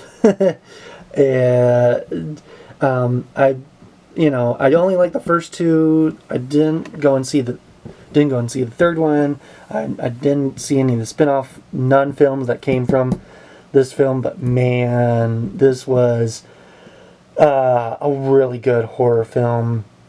A lot of the scares were really good, and they weren't just jump scares. It was really just overall intense film. I would definitely say if you're interested, watch at least just the first two Conjuring films, and then maybe because a reason why I didn't see the third one is because I believe this is the first two were directed by James Wan, who's he did the original song. He's doing the Aquaman movies now. I think he opted to do Aquaman over Conjuring 3, I believe. So I just kind of skipped it because I'm like, it's a different director. I'm good.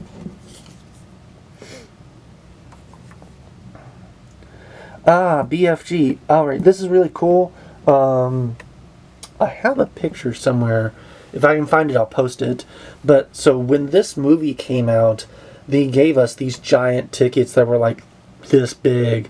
And they were like made of like this is like cardstock. This was like almost like a plastic, like a credit card type of thickness to it. It was really cool. And I really enjoyed this film. I've read the book. I watched the original animated movie, and I thought this was really good. The CGI is a bit wonky, but I mean, it was gonna look weird either way. Definitely would recommend checking this film out if you haven't.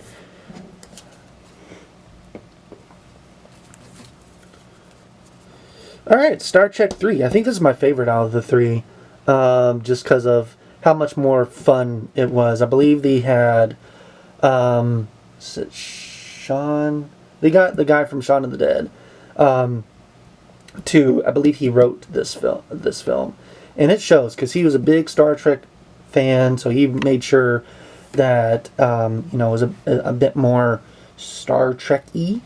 And it definitely, by this time I had seen some of the shows and stuff, it definitely felt more Star Trek. It was still, action packed, but yeah, I really enjoyed this film. Arrival. This was a fun film. This was another one I kind of went in blind. Of course, the trailers at the time didn't really show much. The just kind of showed that there was these giant rock-like thing floating in the rock-like things floating in the sky, and Amy Adams was recruited to talk to alien, and that was it. But man, the first 5 minutes is right up there with Up when in regards to emotional viewing, and the whole film is fantastic. So much so that I saw it twice, 2 different theaters in 2 different states. So this was me and my wife, and then me and my parents. And then Passengers. Yeah, this, I agree with what everybody says. We should have started the film right when Jennifer Lawrence's character wakes up, and we find out alongside with her about how long Chris Pratt has been awake, and it would have probably been a better movie. It's pretty forgettable for what it is.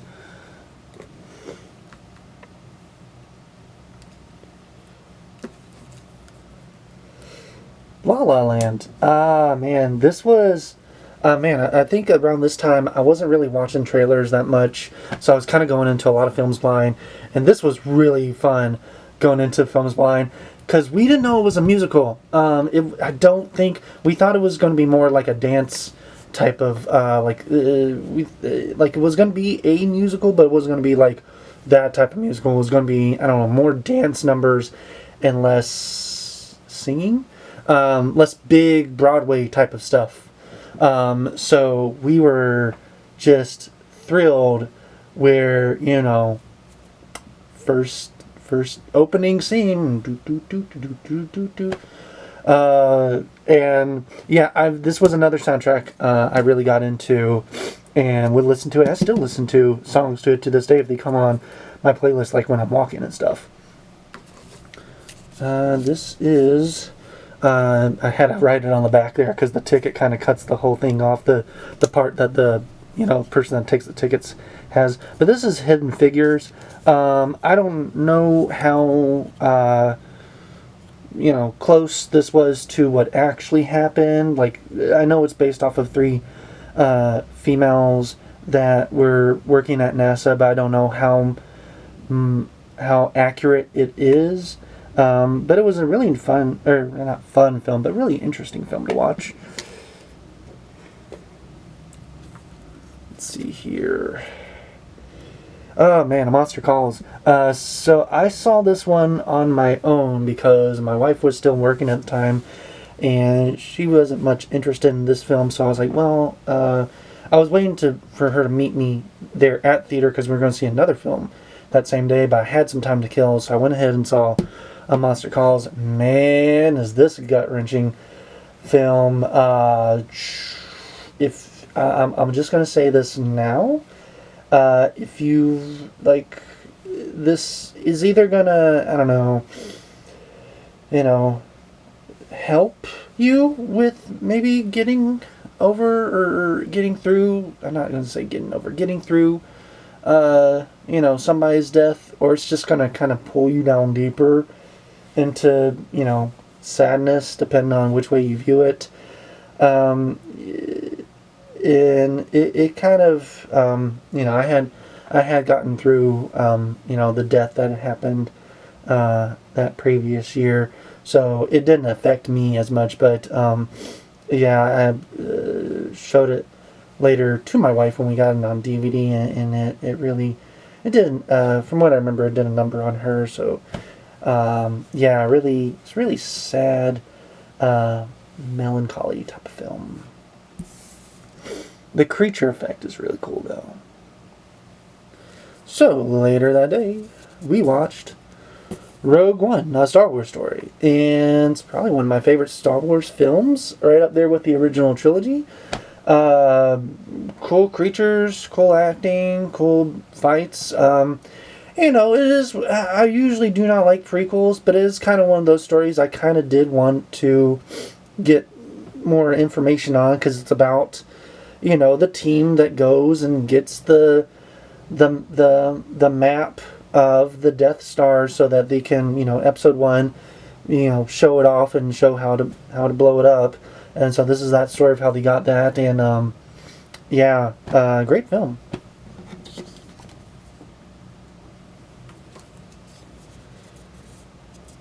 Split. Yeah, this was a surprising film, because we originally weren't going to plan on seeing this film, because this is a M. Night Shyamalan film, and he had not had a good track record for a while. And then this film came out, and everybody was like, "You gotta go see it. It's actually a really good film." I think this was like Anya Taylor-Joy's first film, at least I can remember. So this was my first introduction to that actress, and she kind of she's gone on and done so many more films. I'm like, great. I like seeing. This was a really good showcase of her acting abilities there in that film. And of course, then there's the little thing at the end where it's like, oh, it's part of this universe, which is cool, because I did see that film way back when on DVD in college. So it was kind of cool saying, oh, he's still working on that. And then, what's his name? James McAvoy? Is that his name? I hope that's right. He did a really good job too with all the personalities there. Really, really nice, really good film.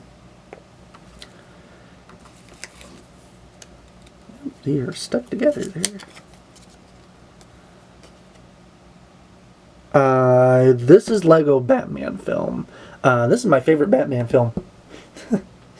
Sorry, it is right underneath, right above 1989 Tim Burton Batman. Yeah, I still quote this movie, still sing the songs.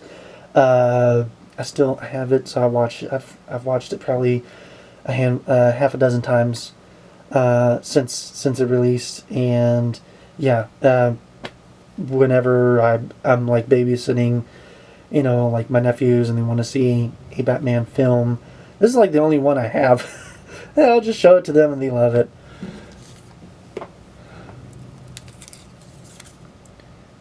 I believe this is, there was 2 films with the word Logan in it. This is the X-Men Logan film. I never really got into X-Men that much, but my wife did. And so, yeah, this was, I think, her favorite film for that year. It was up there for me. I don't think it was my number one this is 2017. Oh, wow, we're already in 2017. Yeah, so, but it was a really good film.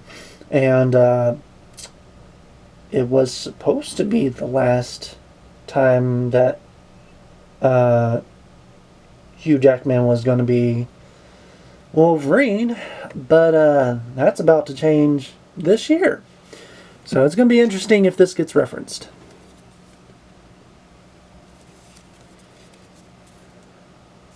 Alright, this is the live action Beauty and the Beast. I hate this film. I hate the auto-tune. Emma Watson was very miscast. I don't like the animation. Uh, Being My Guest feels very hollow compared to the original. I'm good.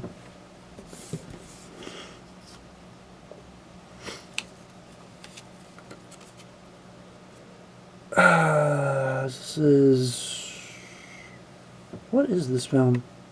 It's 2017. Was this long ago? No. It's Ghost. It just says Ghost. Oh, this is Ghost in the Shell. I'm sorry. I was like, Ghostbusters did not come out in 2017. Ghost in the Shell, yeah. I don't know. It was fine. I know there was some controversy around the actress. I forget her name right now, but I remember there was some controversy around her being the titular character there. So, you know, there's that. And I can see where they're coming from.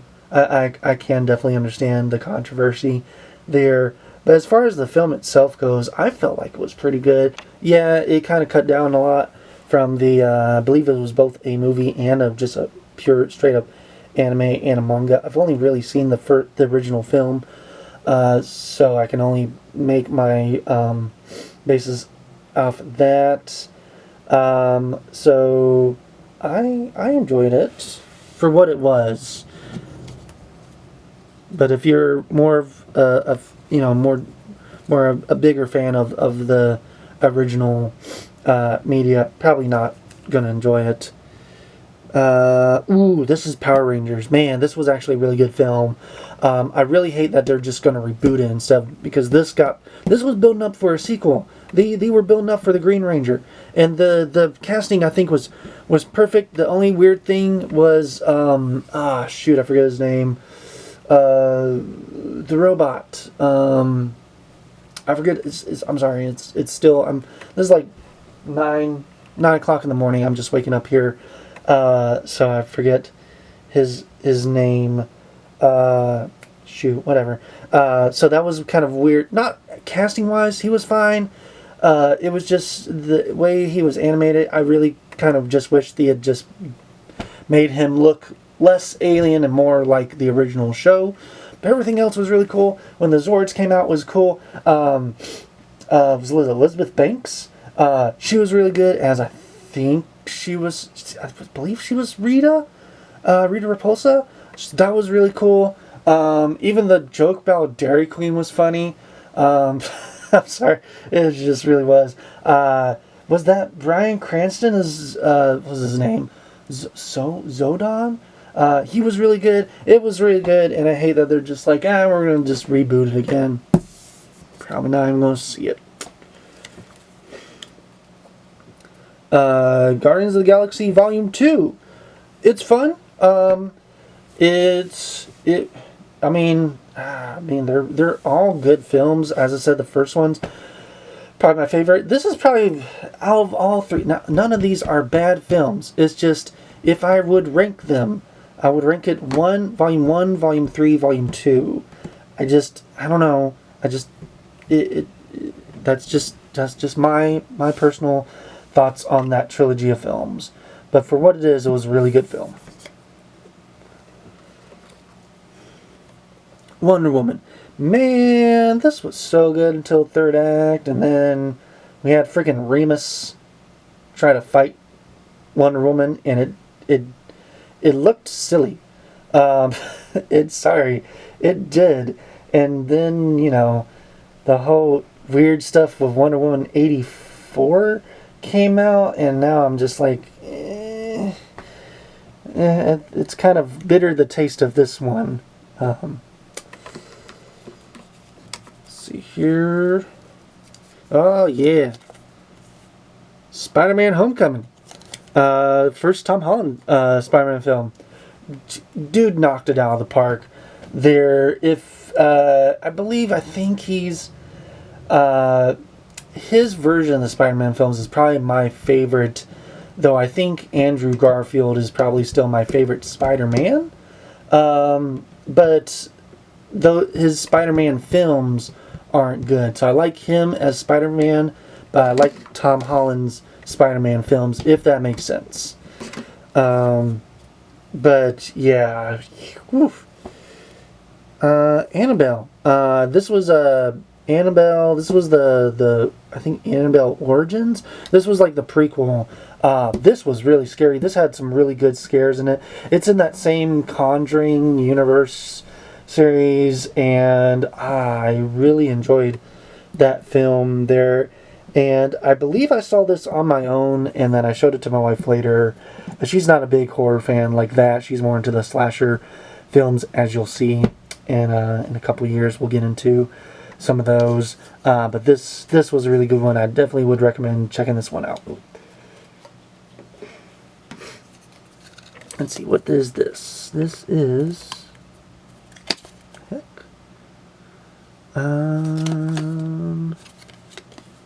Logan Lucky. Okay, cool. So this was one that my wife talked me into watching, because the trailers, I don't know, it just didn't seem like it was going to be a good film. Boy, was I wrong and she was right. And I have that on film now. She's going to use that. So this was just comedic gold with Adam Driver and... shoot, what's his name? I think it's one of the Chris's. Just being, you know, southern Tennessee, southern guys into heist. You know, at the end of the movie, he says it's like, Adam Driver's character says it's the news reporting is kind of like a Ocean 7-Eleven, and it pretty much is. Oh, and this is like the first time we get Daniel Craig with his southern voice that he would continue to use somewhat in the Knives Out films. And it's great. Definitely check this film out.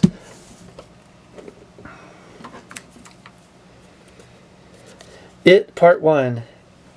It's I have a soft spot for the Tim Curry version, but this was really well done for Part 1. We'll get later into Part 2, but Part 1 really was good. And man, I mean, I think it's just the book in general is not great, because I remember even the original wasn't good when they're all adults. But I think this was like right around, I think this was like maybe right during or right before Stranger Things. So they were really getting good at doing that 80s vibe, nostalgic type of look to it. And they got it down packed there. And the scares were really good too.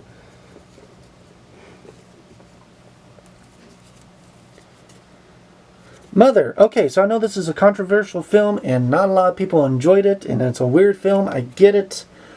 I really enjoyed this film. I really like the whole allegory, just kind of playing basically the Bible out from Genesis to Revelations. It was a really cool film. I really dig those type of films where it gets all allegoric like that.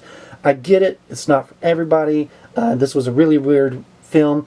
And the trailers didn't even sell it like what it actually is. I thought it was going to be like a new type of Rosemary's Baby type of film, which I really enjoyed that film. So I was really looking forward to checking this out. But I did get spoiled like right before the movie. I like read somewhere online that, hey, it's more like kind of based on the Bible. So going in, I did have that mindset to where I could start picking out, okay, this is Genesis, this is Adam and Eve, this is Cain and Abel, this is the flood, this is the birth and the, of Christ and the death of Christ and all that. Whereas my wife hated it, and everybody I talked to has pretty much hated it. So, to each their own.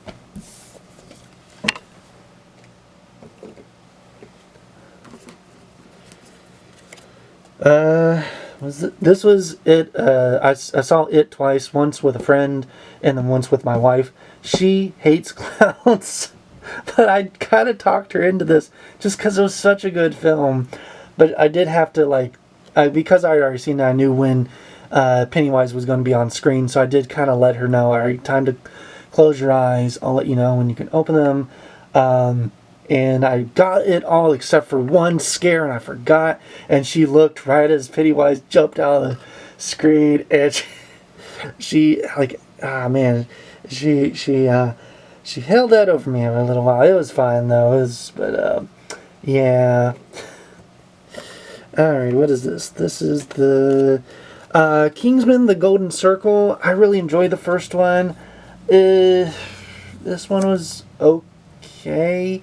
I hate that they killed off like all the great characters from the first one in like the first 10 minutes. So I kind of checked out after that.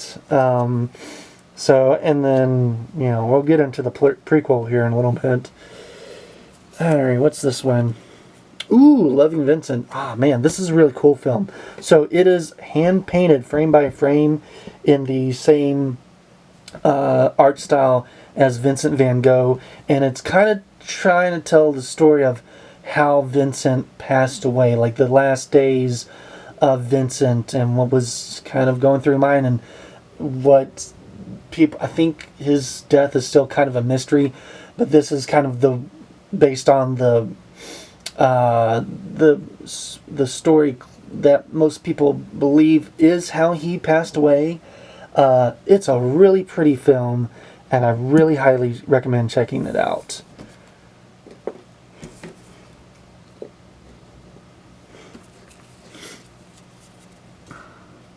Blade Runner 2049. So we saw this late at night. This was like the last day it was going to be in theaters before, it was going to be pulled from theaters and be released on DVD. But I really wanted to see Blade Runner in theaters. And man, I'm glad I did, because that was a nice treat to see it all. Do I recommend it? I don't know. It had some weird plot points in there. Overall, it was a really good film. I really liked that director. But I have to go back and watch. I have it on DVD. It's been a while since I watched it. So I think I'll have to go back and watch it before I can give my, de facto thoughts on this film. I would recommend checking it out, though. See what's next. Thor Ragnarok, my favorite Thor film. I think it was everybody's favorite Thor film. Yeah, that's all I gotta say about that one. What's this? Ooh, Goodbye Christopher Robin. Oh no, okay, so I'm thinking of a different one. There's Goodbye Christopher Robin, and then there's just Christopher Robin. So Goodbye Christopher Robin is not about the Winnie the Pooh characters. It's about A.A. Milne and his son, and him writing the Winnie the Pooh books, and him having to deal with PTSD from World War I while doing that, and just the relationship between him and his son, and how he's using his son's imagination to, basically get rich, and his son's resentment as he grows up because of kind of his dad using him emotionally. So this was a really good film, though, and I would definitely recommend checking it out. Murder on the Orient Express. This is a fun film. This is my first of that detective type films. I'm more of a Sherlock Holmes fan, but this was a really fun one to watch. I guess you can still go back and watch it, but once you know how the murder happened, it really kind of takes a lot of the air out of it, for me at least. But it was fun. Well, the first watch. Alrighty, this is Last Jedi. The first time I watched it, I enjoyed it, and I believe I saw it twice. There, yeah. See, I saw it twice.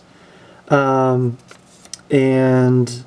the more I watched it and stuff, the more I kept finding flaws and stuff with it. Whereas now, It's not my least favorite Star Wars film, but it is probably my bottom three. There. What is this? The Shape of Water. Another weird Guillermo del Toro movie, but this one I feel was a bit better as far as, I don't know, story-wise. It was kind of his take on Creature from the Black Lagoon. That's how I saw it. I really enjoyed it. I think it was my #1 film for that year, though, or it was definitely in my top 10. Early Man. Okay, so I really enjoyed Art Man films, and I have no qualms with the film itself. It was advertised as one thing. It was advertised as just a kind of the caveman versus the Bronze Age type of film. And I thought, okay, that's really cool. You can do a lot with that. And then you watch the movie, and it's just a soccer or football movie. It's just a sports movie. It's about, it's the underdog story. It's like, will they defeat them? I don't know. They're kind of all over the place, and the other teams really get. It's the same. That's the story that's been told 1,000 times. So the animation is good. The story is very blah.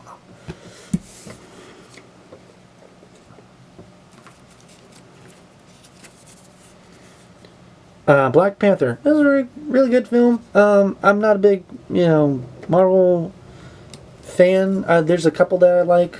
Black Panther. It was fun. I like the Afrofuturism designs. Oh man, Annihilation. Man, did I see this twice in the same day? Yeah, I saw this twice in the same day. Or no, I saw it one day apart from each other. Yeah, this is right up there with me in regards to I wouldn't count this as I guess you could count it as a horror film, but I wouldn't count it as a horror film. It's kind of just an existential sci-fi film. I don't want to give away. I know this movie came out, over 5 years ago. So, but it's hard to explain. Other than it's a group of scientists that go into this area that's affected by this, I think it's called the Shimmer. And it's just kind of engulfed this forest bog area, and it messes with the DNA. So that's all I'm going to leave it at that. But definitely would recommend checking it out. Wrinkle in Time, I didn't care for it. I haven't even read the book, but it didn't catch me plot-wise, acting-wise, or visual-wise. It was just kind of a boring film.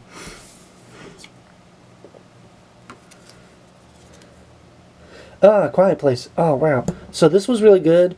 The story was really good. I really liked that it wasn't so much about the monsters as about just the family surviving through this whole thing, and how the but it is one of those where it's like the more you think about it, the more holes I guess there are in some of the plot elements. I know there's like a prequel coming out this year, I believe. So they might try to fill in some of those holes and try to explain some of the stuff that you just kind of see from like newspaper clippings and stuff. So we'll see if it ties everything up. But it was a really good film for what it was.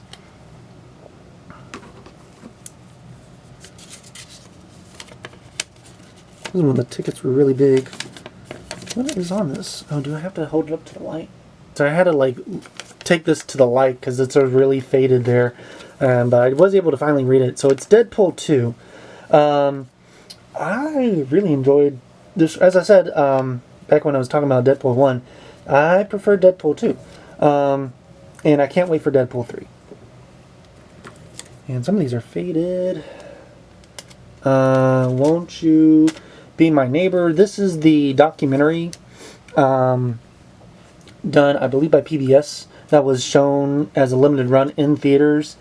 So if you're into Mr. Rogers and that definitely, would give it a check out. This is The Incredibles 2. I felt like it was just telling the same story from the first one, just roles replaced for, instead of the dad going out and doing all the heroic stuff, it was the mom. And so, I don't know. I know it had there's a lot of differences, but I just feel like it was telling the same story again when it really could have expanded on, the superheroes in this world. And it just didn't get up to what I was hoping it would be.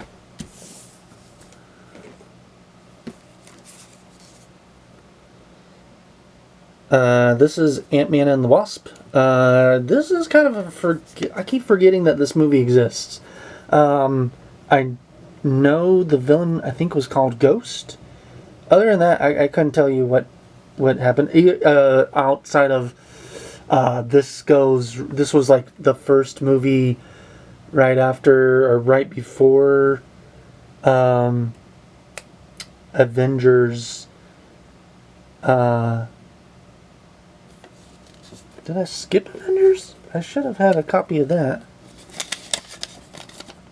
I don't know where that went. No, is this it? No, I don't know where it is. So this is, I believe this is right after the snap, after Avengers and Infinity War. So, Mamma Mia, here we go again. I'm not a fan of Mamma Mia. I was less fan of this film. My wife enjoyed it though. All right, so this is Goodbye. This is Christopher Robin. Man, this was such a cute film. Really good animation. Ewan McGregor as an adult Christopher Robin was really good. I liked what they did with the whole him being an adult and the toys still thinking that he can just come any old time and play. It was a really nice, heartfelt film.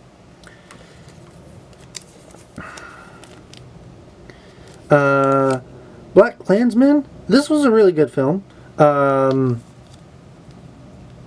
Yeah, it was just a really good film. I haven't seen it in a while, so I don't remember much of the plot of it. I just remember that I did enjoy the film.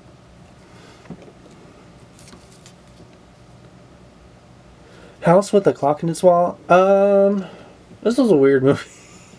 This kind of harks back to like those Nickelodeon movies from like the mid 2000s. I think it was even made by Nickelodeon Studios, if I'm remembering right. Jack Black, of course, was great as Jack Black. I've never read the book. The intro was really cool animation-wise. But other than that, it was a really weird movie.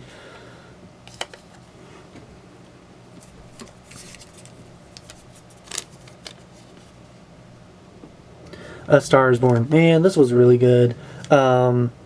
Lady Gaga and I forget his name. Rocket Raccoon. They were both really good there, and my wife still listens to the soundtrack to this day. Right, I think we're in 2018 still. So this is Bohemian Rhapsody. For its time when the film released, it was decent. I don't like how they portrayed, pretty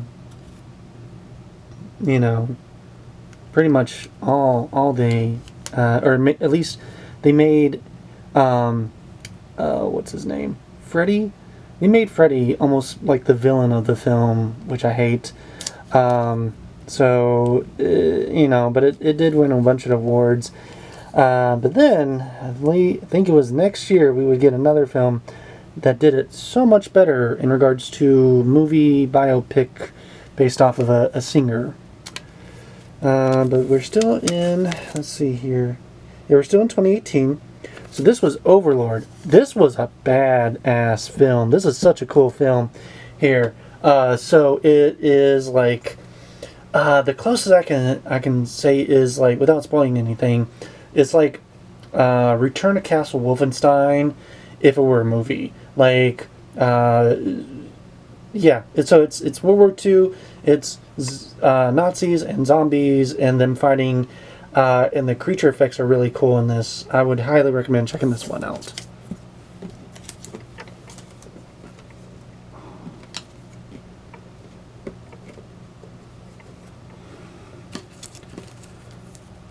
Right. Let's see here. Still in November, so this would have been Fantastic Beasts: The Crimes of Grindelwald. Man, that was a bad film. This was before, Rowling came out about all that with the I forgot now, but yeah, it just.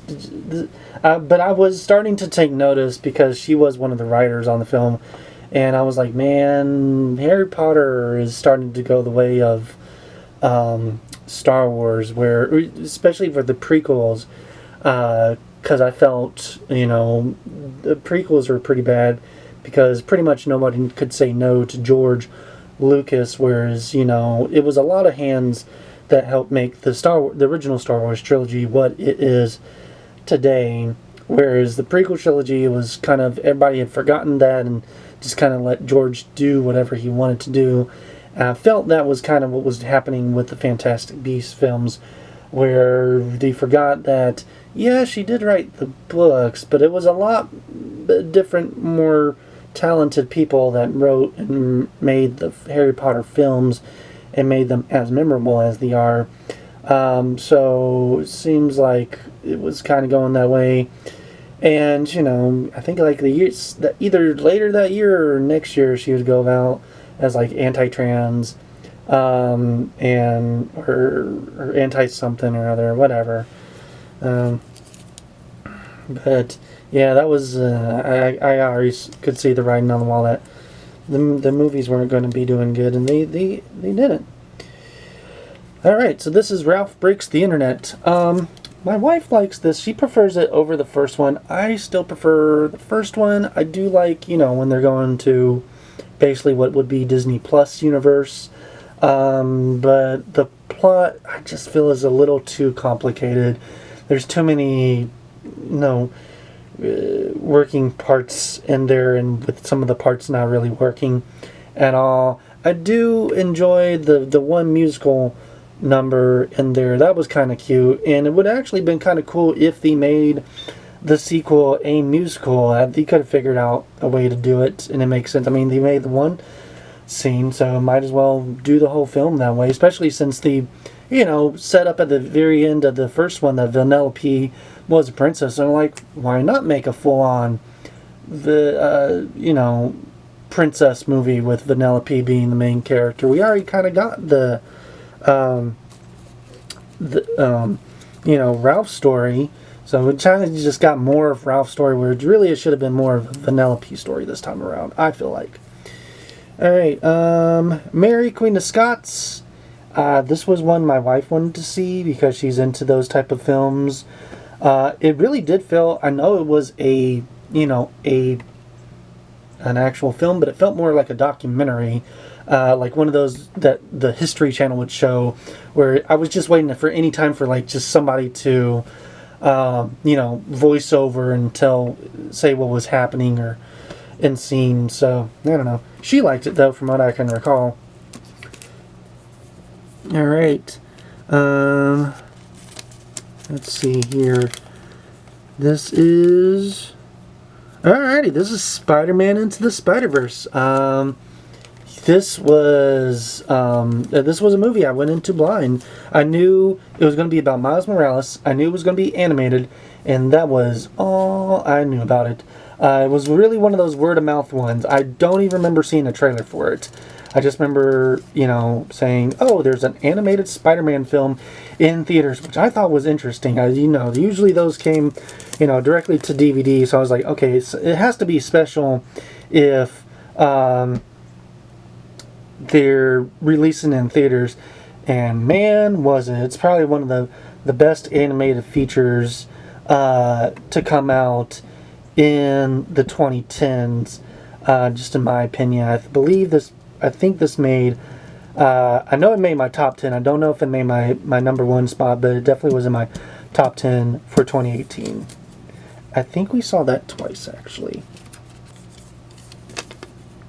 Yep, because here it is again. Spider-Man, different theater. Spider-Man crosses, it's Across the Spider-Verse, Into the Spider-Verse. I get the names confused, but it's the first one. Again, we saw it this time with my sister and her husband and my nephew. And of course, my nephew loved it. He was, I think, like 4 at the time, and so I wasn't sure how well he was going to do in theaters. The kid was glued to his seat and didn't move or say anything the entire movie. It was awesome. Mary Poppins 2. Outside of a couple of songs, it really fell flat for me, and I think it fell flat for a lot of people. Emily Blunt was really good. Mary Poppins person. Of course, nobody's gonna beat out the original, played by Julie Andrews. So yeah, it was a lot to live up to, because the original is like a classic of classics Disney film, and this just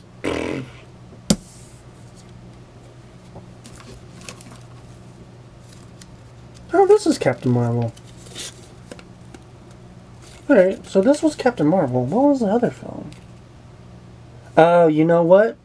That Marvel ticket, that was okay, so this is Captain Marvel. I've already talked about it, but I'm gonna we're just gonna pretend to switch. So if I said my thoughts on Captain Marvel, that ticket that said just Marvel on it, that was Avengers Infinity War.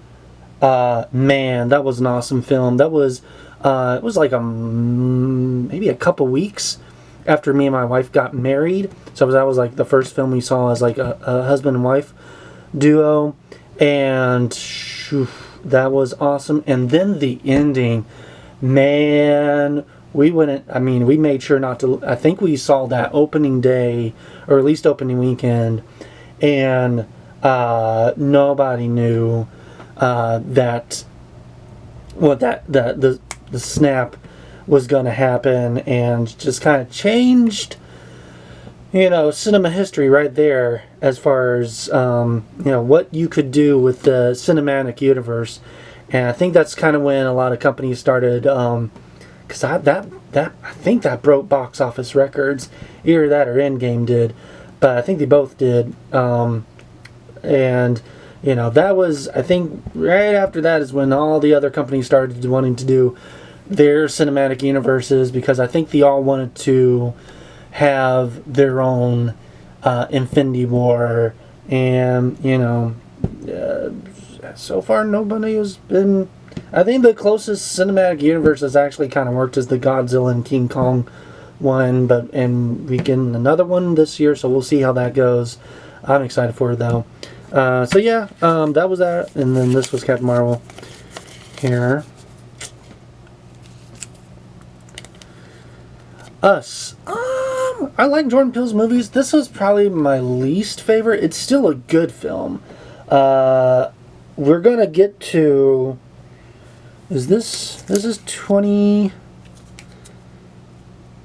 Where is this? I think this is 20. This has got to be 2019. Yeah, this is 2019. We'll get in a couple years to my favorite Jordan Peele film. But if I had to rank them, it would probably be. This would probably be the lowest. Just the idea is cool. It's just the execution is weird. I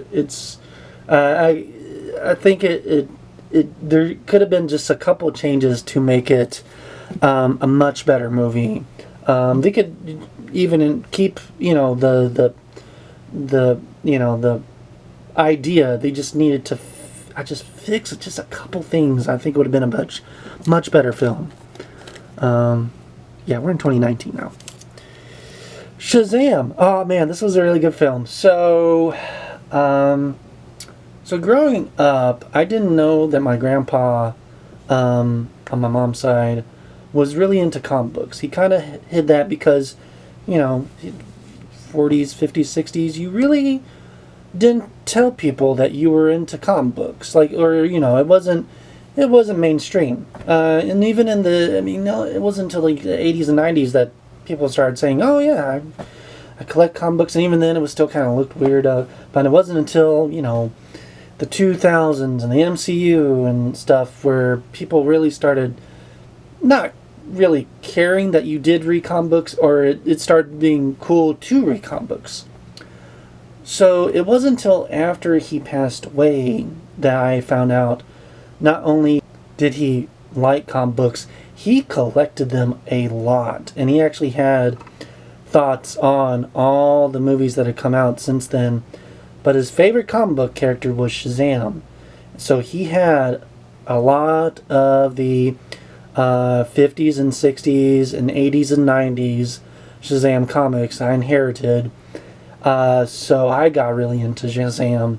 And when this film came out, I was like, man, I really wish, my grandpa could be alive to see this, because I think he did this film perfectly. I haven't seen the sequel yet. I heard it wasn't good, which is weird because they built up the villain at the end of the first film, which is like one of Shazam's big villains there. But from what I can see in the trailers, he's not in that film. I don't know if they're trying to do a Thanos thing or what. But that was really weird. I'll still go and check it out eventually because I do want to see it. But yeah, this was one of films I really enjoyed, and I think he would have really enjoyed too. Oh yeah, this is The Man Who Killed Don Quixote, Terry Gilliam film that's been working on since the 80s or 90s. It was fine. Terry Gilliam has you either like his movies or you don't like his movies. I like most of his movies, but they are pretty weird and out there, and this one was kind of weird and out there. Adam Driver was fine as Don Quixote, and I think it was, oh shoot, is it David Pierce as Don Quixote? So those were really well, but the plot, it was really weird. I've never read the book, so I don't know how close it was to the actual book, but it was definitely interesting. I'll give it that.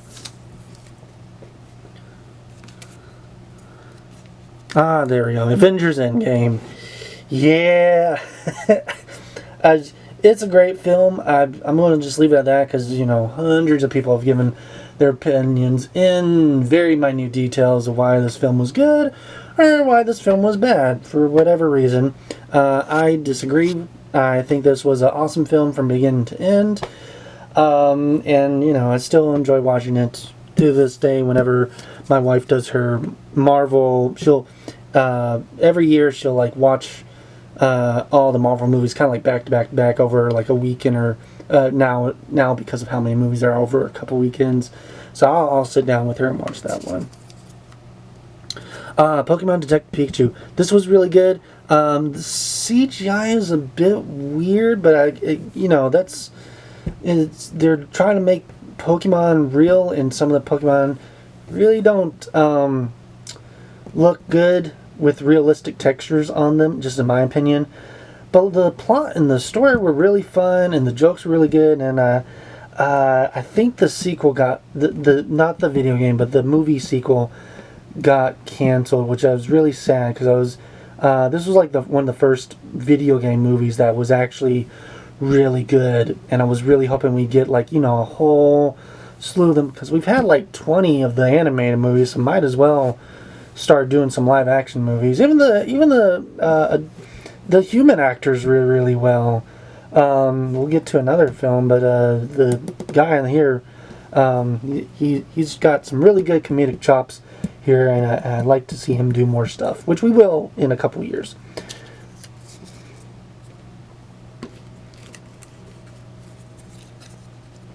Brightburn.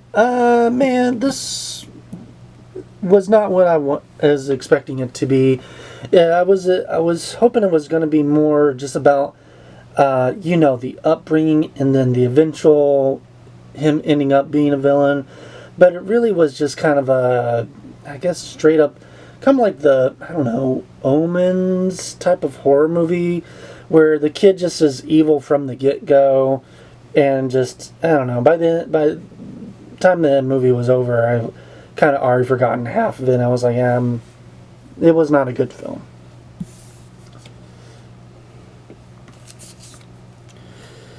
Rocketman. Here's the movie that did it everything better than Bohemian Rhapsody.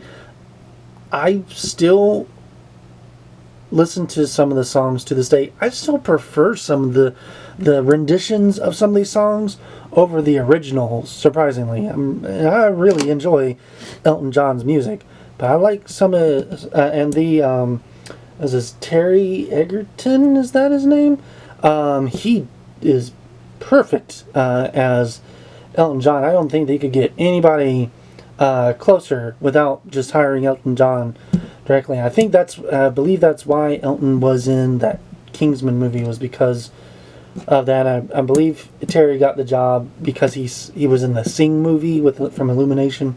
But yeah, this one still a great film to this day. Toy Story 4. So I enjoyed Toy Story 4. I know a lot of people, they didn't like it, and they say that it should have ended with 3. I disagree. I think 4 technically should have been the ending, but now we're getting 5, so we'll see what happens. But yeah, great film though. Oh, Yesterday. This was another one that kind of went into blind. We just kind of saw the trailer and it was like, what if, the world didn't have Beatles music, or everybody forgot about Beatles except for this one dude. And it's just a really fun film. I remember watching it again most recently this year.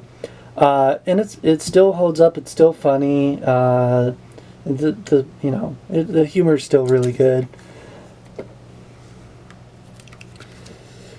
Midsummer. On the other hand, man, I think I'm in the minority for this film here. You would think for a person that likes Mother, he would like Midsummer. Nah, this was too weird for me. As I said, in the past, I'm not really into those type of gory type of films, and this one was a little too gory for me. It was, almost on that Saw type of torture type of thing, which I didn't really like. So neither did my wife. So we both went out of that movie. We saw Yesterday and Midsummer the same day, kind of back to back. We started with Yesterday and we ended with Midsummer, and I was like, man, that sucks.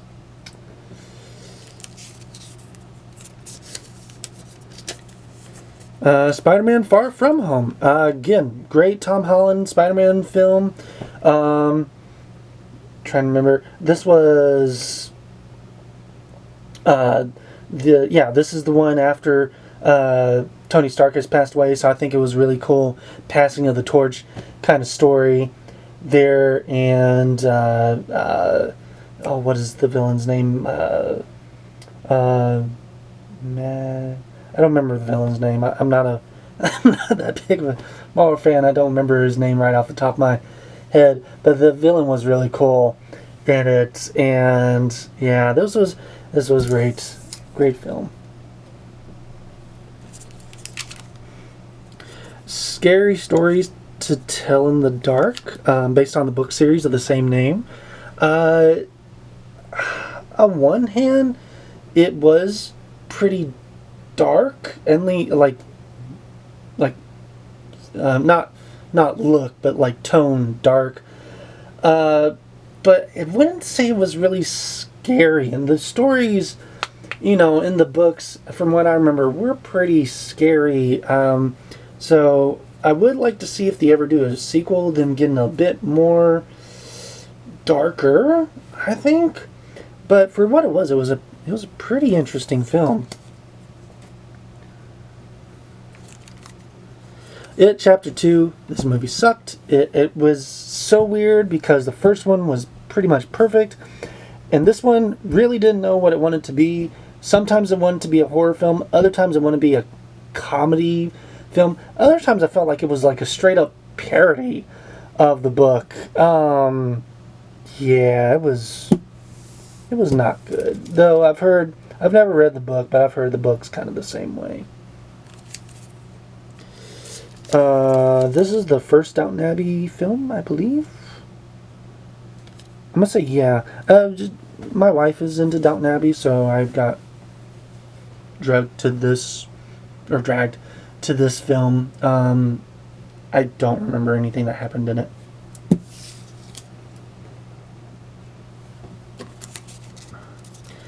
Judy. This was a bad movie. I think is her name Renee Zellweger. I don't think she was a good choice to play Judy, and I thought that it was just kind of an overall just poor film. Their bad acting, bad story. I really think they should have. They jumped around a lot in the timeline, but kept coming back to her, like, the couple years leading up to her death. I really feel like it should have just been, during the time of her heydays when she was making the films, especially with Wizard of Oz and Meet Me in St. Louis and all those other films. I really think it should have been more about that than afterwards when she wasn't so much in the limelight. But we saw Joker the same day. Judy first, Joker second. Joker, great film. I am very much interested in the sequel, seeing that it's got Lady Gaga in it and it's going to be a musical. This was just a really cool take on the Joker. I know this wasn't like... I don't think he's supposed to be like the Batman Joker. He's just supposed to be a Joker, which I think is kind of weird. I really think I know they're kind of splitting up timelines and stuff, so I don't think he's going to count, but I really think this is right up there with Joaquin Phoenix is right up there with Heath Ledger's and Jack Nicholson's Jokers, in my opinion.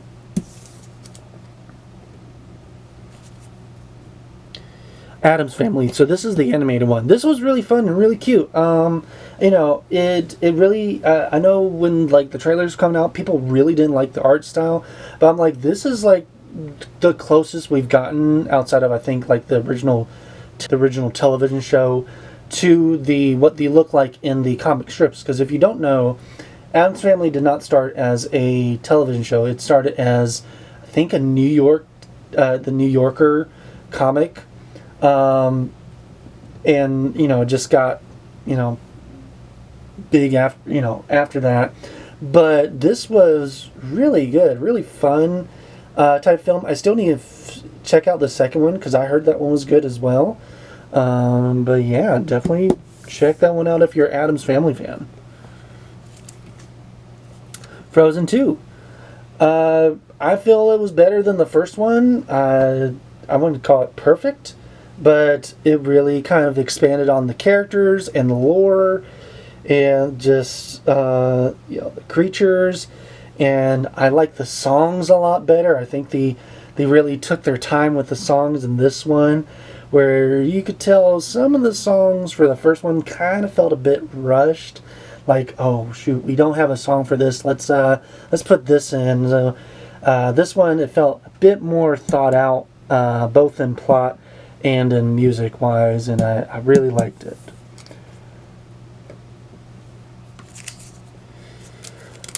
It's a Beautiful Day in the Neighborhood. Man, Tom Hanks, when he cast him as another famous figure, he just nails down it perfectly. So this was him being Mr. Rogers, and dang, he did a great job. Great story too. It's based on a true story for the most part, about this magazine writer interviewing Mr. Rogers and him trying to find dirt on the guy and just can't. And then just, comes around to, this guy is who he is both on and off screen. So it was really cool.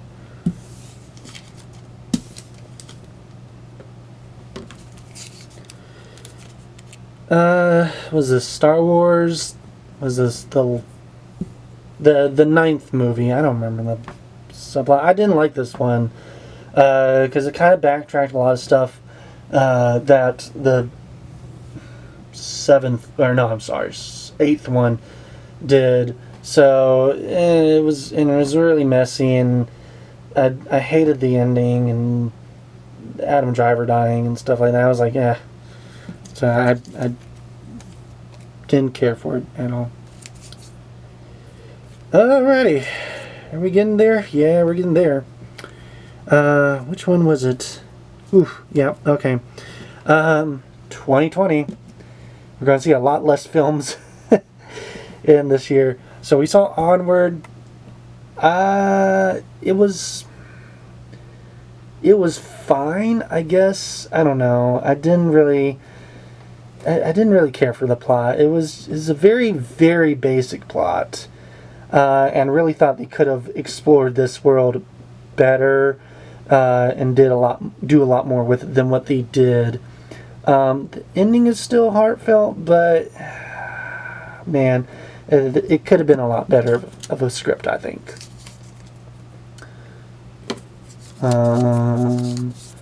Emma? Yeah. March 15th.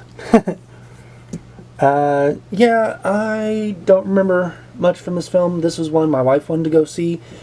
Anya Taylor-Joy's in it, and she did really well. That's all I can remember. Let's see, what was the next movie we watched?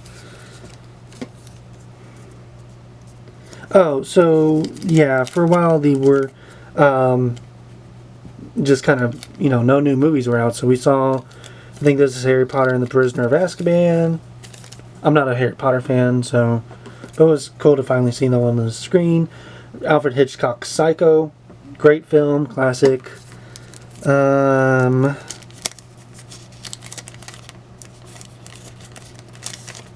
only have 3 copies of this. Who did we see this with? I don't know. Catching Fire, that was the last Hunger Games movie. I think we hadn't seen it in film and they were just re-releasing it, so we just watched it again. Here's Psycho again. Did we see Psycho twice? No, I just have 2 copies of it. Let's see. The New Mutants. Okay, so, man, this was like being...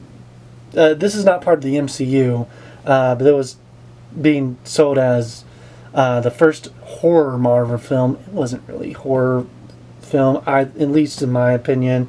Had some cool ideas, had some cool characters, but it almost felt like it was made for streaming type of movie. I know this one was one of the ones that was getting delayed even before COVID, so I can see why it really needed some more time.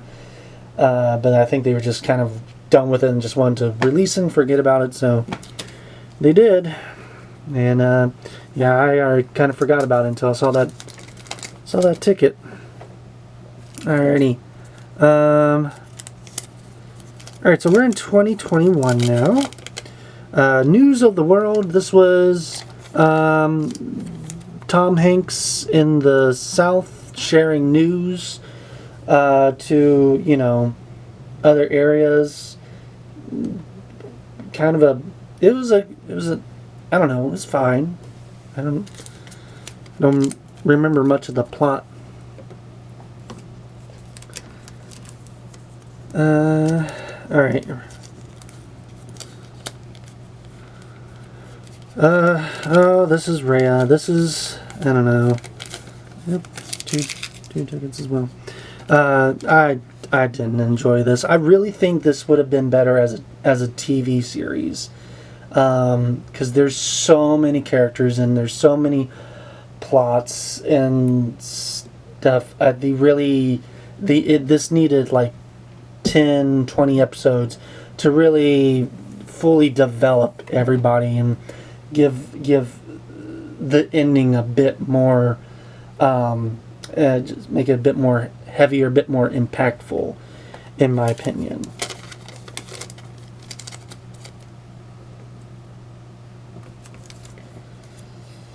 This is Godzilla vs. King Kong. This was a fun film. And then, of course, Mechagodzilla shows up as well. That was cool.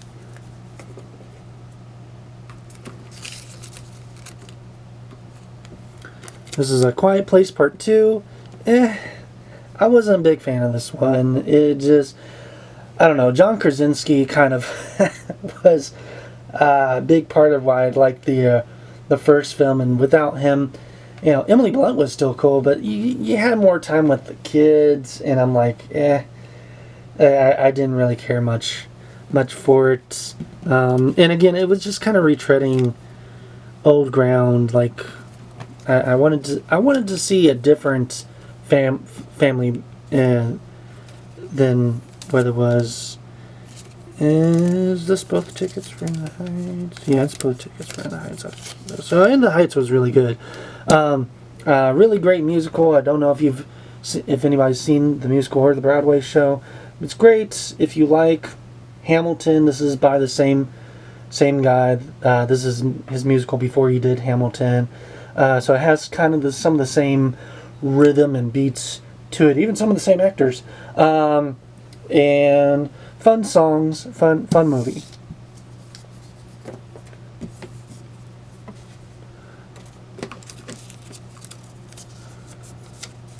Zola. Oh wow. This was okay. So the movie's based on like a Twitter feed from this one person, and apparently like it's like 90% true from what everybody has said. This is yeah, it was rated R. It probably could have been rated X. But if I would say just look it up, and if it looks like a film you'd be interested in, check it out. It was a good film, acting wise, and it was kind of like a comedy to a degree too. So it was really funny. Black Widow. All right, so this movie should have come out like before. It definitely should have come out before Infinity War. I'm trying to remember where it actually falls in that timeline there. Great film. It was like too late. Like they had already killed off Black Widow in the Marvel film, so it was kind of weird seeing her back because we already know her fate. But you know, it introduced us to her sister, and the other actor's really good in it. Shoot. Sorry, some of these are. I'm flipping one and it's flipping three over. All right, Free Guy. This was a nice, fun, just kind of popcorn film where it was. By the end of it, it was just kind of a big advertisement for Disney, but still a fun, cute little movie.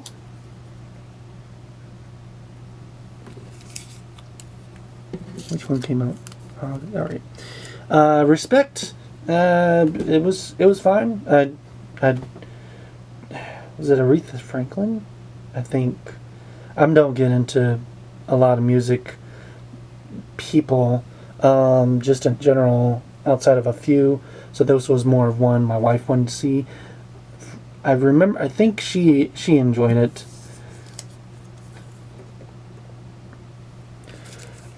Shang-Chi, this was cool. This was a fun movie. Awkwafina was really fun, and I think this was I hadn't seen Crazy Rich Asians yet, so I think this was my first introduction.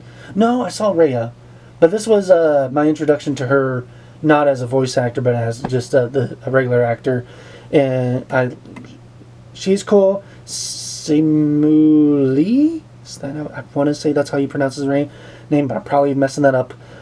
He was really cool. I'm glad he's doing more stuff, and I hope we get a sequel soon, because I really like his powers and all the action. And Morris, I really liked Morris. Come on, there you go. Dear Evan Hansen, my wife dragged me to see this movie.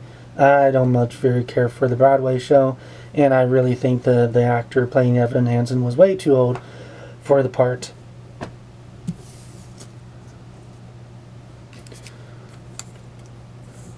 Dune Part 1. This is such a cool movie. I can't wait for part 2. Uh, this is being filmed in January. Comes out in March. I can't wait. I think this is my like my number 2 film I'm most looking forward to for this year. Eternals, again, this is another one that I felt should have been, like, Marvel's doing a lot of shows, but some of the shows feel like they could have been cut down and been a movie. This one actually feels like the opposite. This one feels like it would have been better as a show, just in my opinion, just because of how many characters we're following throughout this film. Also, it's interesting because they reference Superman, so that means that in the MCU, DC Comics is a thing. I just find that very interesting. Here it is. Here's Ghostbusters Afterlife. This was a great follow-up film to the first 2 movies. I can't wait for Frozen Empire to come out. All the new cast was great. Of course, Paul Rudd is awesome. Was Finn Wolfhard is great, and the other the girl they got. She was in a couple movies. I forget her name, but she was like the daughter that was, or the granddaughter for Egon. Perfect casting. It was a great film, and I like the little mini marshmallow men in it. That was a nice highlight. House of Gucci, I thought it was fine. I know it was kind of over the top, and some people didn't like some of the acting, but I didn't mind it. I thought it was a pretty well done movie.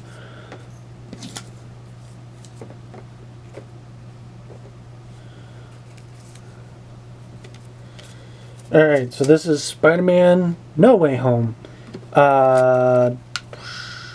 Probably my favorite. Yeah, probably my favorite Spider-Man film, to be honest with you. Just because we get to see Andrew Garfield and Tobey Maguire all doing their Spider-Man thing and just being, having fun with it. And just all the villains from all the movies come back. It was great. And I hope we see more films. I hope they don't just end with this. Give me 1 second because I gotta move. They're kind of getting pretty stacked over here, so I'm trying to put them back in the container so they don't fall over. So give me a moment here. West Side Story, it was fine. I'm not the biggest fan of the original movie, and my wife thought it was okay. She didn't like the main male singer. She thought he was pretty weak. And I don't know. I don't know much about that. So I was like, yeah, it was fine though.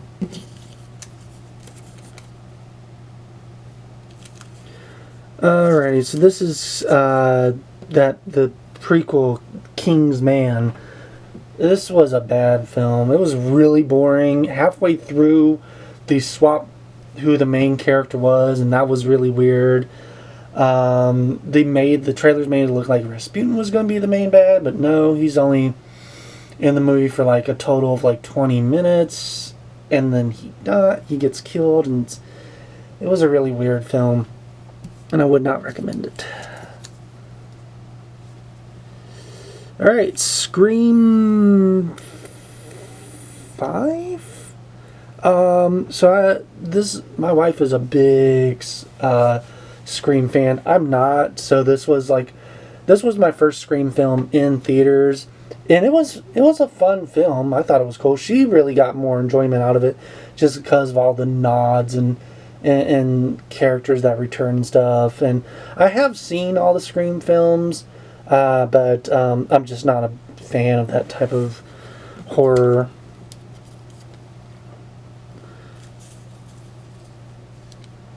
Cyrano. Oh, wow. Okay, so this was a really pretty movie. I'm not sure if I know it's based off of the same play, but I don't know if there's a Broadway musical. But the sets, the music, the acting, it was all really pretty. Definitely an underrated film, I think, and one definitely recommend checking out.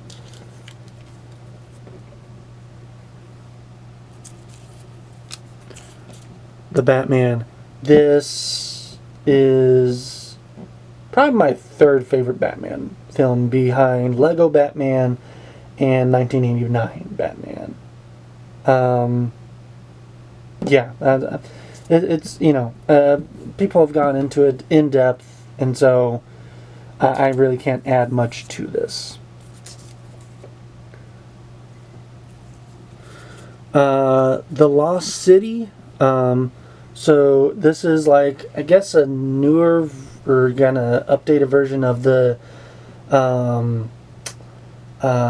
is it Return of the Stone, those type of movies. It's got Sandra Bullock and I keep forgetting this dude's name here. He's in 21 Jump Street. It was a really funny film. Would I see it again? I don't know. But it was funny and it was enjoyable. Oh, Sonic the Hedgehog. I really like this. Actually, this is Sonic the Hedgehog 2. So I didn't see the first one in theaters. I streamed the first one. I saw the second one in theaters. And this was a lot better. It got a lot more of the characters, a lot more of the video game parts of it. And then that teaser with Shadow at the end. I can't wait for Sonic the Hedgehog 3. The Bad Guys. This was a really cool animated film. I know it's based on I want to say not a children's book series, but it's not young adult either. But it's a book series about bad guys being, I guess, good guys. The big bad wolf and stuff like that. But I really like the animation style because it kind of gave me almost like a anime feel to it. That I definitely recommend checking that one out. Doctor Strange and the Multiverse of Madness. I really enjoyed this film. I thought it was cool that we, get some fanfic going with some of the people that they've been wanting to be, Mr. Fantastic, and we got to see Captain Carter live and a couple others, and it was a really, really fun film. Everything Everywhere All at Once. It was my top film of the year. That was 2020. Was that last year? No, that was 2020. Yeah, that was last year, or I guess 2022, so 2 years ago now. But this was my number one film of that year. It's a great film. Go on, check it out.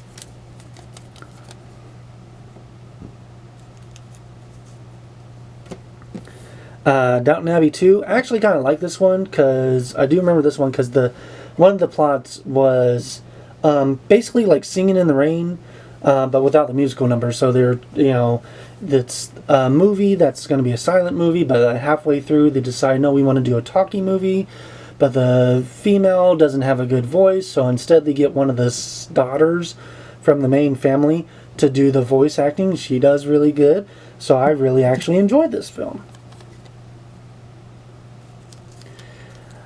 Lightyear. I really enjoyed this film. I know people hated on it, but I have so many of the toys, and I'm a big Toy Story fan, and I understand the hate, and I didn't enjoy the twist of the villain. I think it should have just been a straight up robot, in my opinion. But I did enjoy the film, and I would recommend it to people. Alright, Nope. This is my favorite Jordan Peele film. So it would go Nope, Get Out, Us.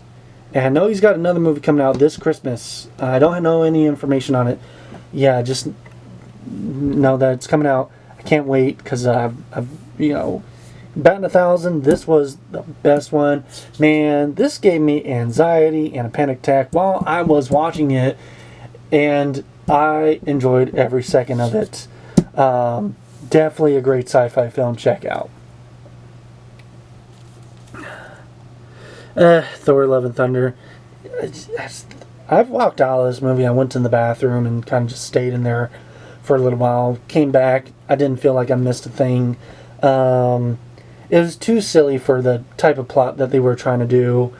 In my opinion, I feel like they should have taken this film just a bit more seriously.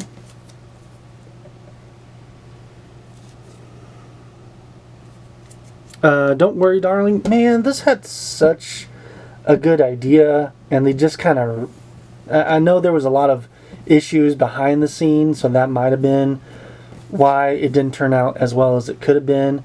But man, this is one of those where it's good idea, bad execution. Alrighty, so we're getting to the films I saw last year, 2023. So this did come out in 2022, but I didn't get to, I saw it, you know, exactly 1 year ago today, The Whale. Alright, so Brendan Fraser and everybody in it was perfect acting, but it was a really... I feel it was like one of those films where if like 10 years ago, like, you know, the beginning of Tropic Thunder where they do all those parody of like those movies that are going to come out of theaters, I feel like this was kind of one of them. I like the whole time I'm like thinking, I'm like, man, if this were just like I know this was you know, a serious drama movie, but I'm like, man, if this almost felt like it was taking itself maybe a bit too seriously sometimes, to where it didn't feel funny. It just felt like I was like watching almost like a bad SNL skit. That's nothing put it past the movie. Definitely recommend checking it out.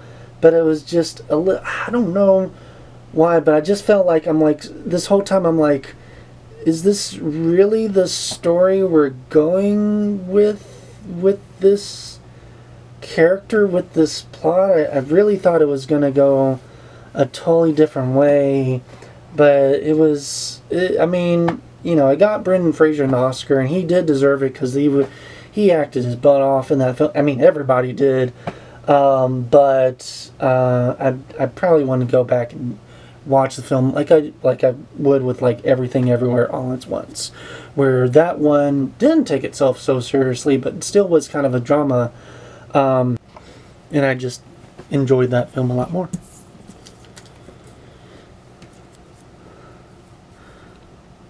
Uh, 65. This was actually a really fun film. I know it kind of gotten some bad ratings, but you know, the trailers was advertising dinosaurs in space, and that's what I got, and I wasn't disappointed with it. It was just a really fun popcorn flick.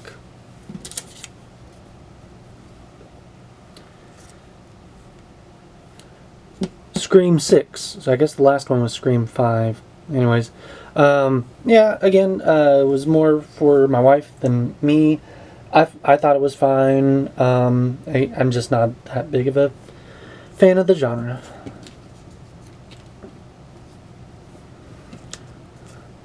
Super Mario Brothers movie. Okay, I really enjoyed it. I think Chris Pratt did a decent job. He could have put a little bit more effort in to the voice, but for what it was fine. The animation, of course, was beautiful, and just the overall, just the way they incorporated all the stuff from the video games, not even just from Mario Brothers, but from Luigi's Mansion, Mario Kart. We even got some like Galaxy and some Donkey Kong Country stuff in there. We got the DK rap. It was awesome. Saw this the same day as Mario Brothers, Dungeons and Dragons, Honor Among Thieves. This is a hilarious film. It was a great fantasy film. Again, this is has of course Chris Pine and a couple other people. That actor from Detective Pikachu, he's in this. He was great. Good comedic chops all the way around. Hugh Grant plays a great villain there. Yeah, this was my number 2, second film, number 2 of the top 10 films of last year. Guardians of the Galaxy Volume 3. So as I said, I'd rank them 1, 3, 2, I believe. Um, this one, just like how I was saying that Thor: Love and Thunder should have taken itself seriously. This one took itself seriously, and I felt it paid off. And my wife has differing opinions. She thought it didn't take itself serious enough, and she thought that there wasn't enough stakes involved. She thought somebody was going to actually die, and nobody did die, so she was a bit disappointed with that.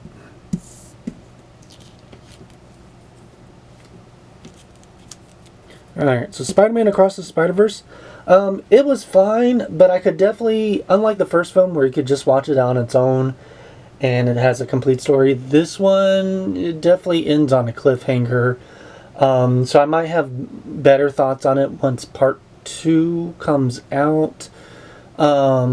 It definitely feels like just the first half of a full story there, and so I don't know, I felt like, it was not long enough. I don't know.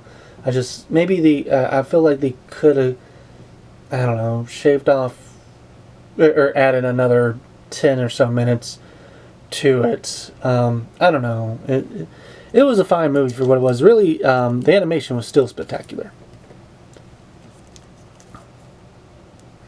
Barbie. This was a really fun film. I went in with low expectations. I thought it was going to be more like the Brady Bunch movie, where it's kind of just making fun of the Barbie doll as a whole.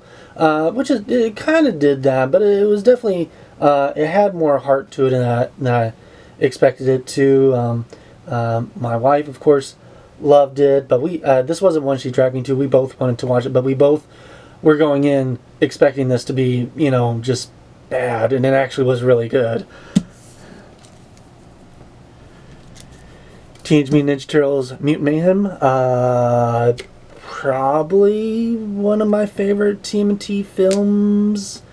I definitely would put it above the 2007 TMNT film. I really like the Batman vs. TMNT film, though. Definitely above at least TMNT 3 as far as live action ones go. I don't know where I would put it with the first two, with TMNT and TMNT Secret of the Ooze. But yeah, I thoroughly enjoyed this film, and a good, nice stat cast of the really. It wasn't just, oh, that sounds like this, that sounds like that. No, they all really did put in some effort into their voices there, to where, for the most part, I couldn't tell who was playing who. My Big Fat Greek Wedding 3, my wife dragged me to this movie. I've seen 1 and 2. 1 is fine. 2 is okay. 3 was just boring, for me at least. She got more enjoyment out of it. I did not.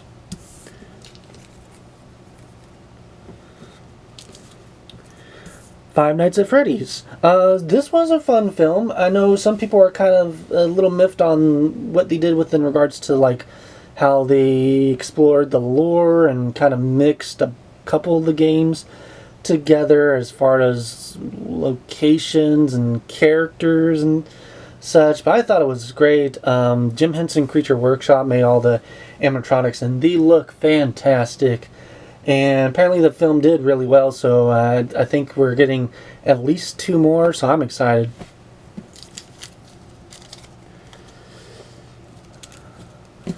The Marvels. This was a good film. Again, I don't know what people have against Captain Marvel, or the actress just in general, but she was good. What's the other one? Miss Marvel was fun. Of course, I watched the show, and she was great there. So it was great seeing her more, and now on the big screen, along with playing with some of the other people. Rambeau was really cool. Was that Rambeau? I think that's Rambeau. And she was great. It was interesting what happened to her in the last 5 minutes of the movie. So that's going to be interesting, and I'm kind of looking forward to see what they do with her character and just that in general. But yeah, this was a great film. The Boy and the Heron. Hey, look, another Studio Ghibli film. Finally. This was supposed to be this guy's last film, though I think he's backtracked on that since the release. I almost wasn't going to be able to see this in theaters until my theater that I like going to, that you see a lot of these are from the same location, said, hey, we are going to be showing this movie.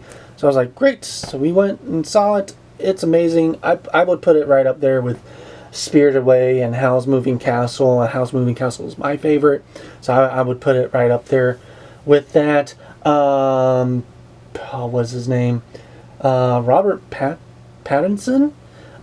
He needs to do more voice acting. I could not tell that he was the Heron in this movie. Like, from the get-go, he put on a whole voice, and yeah, very, very well done. He really should.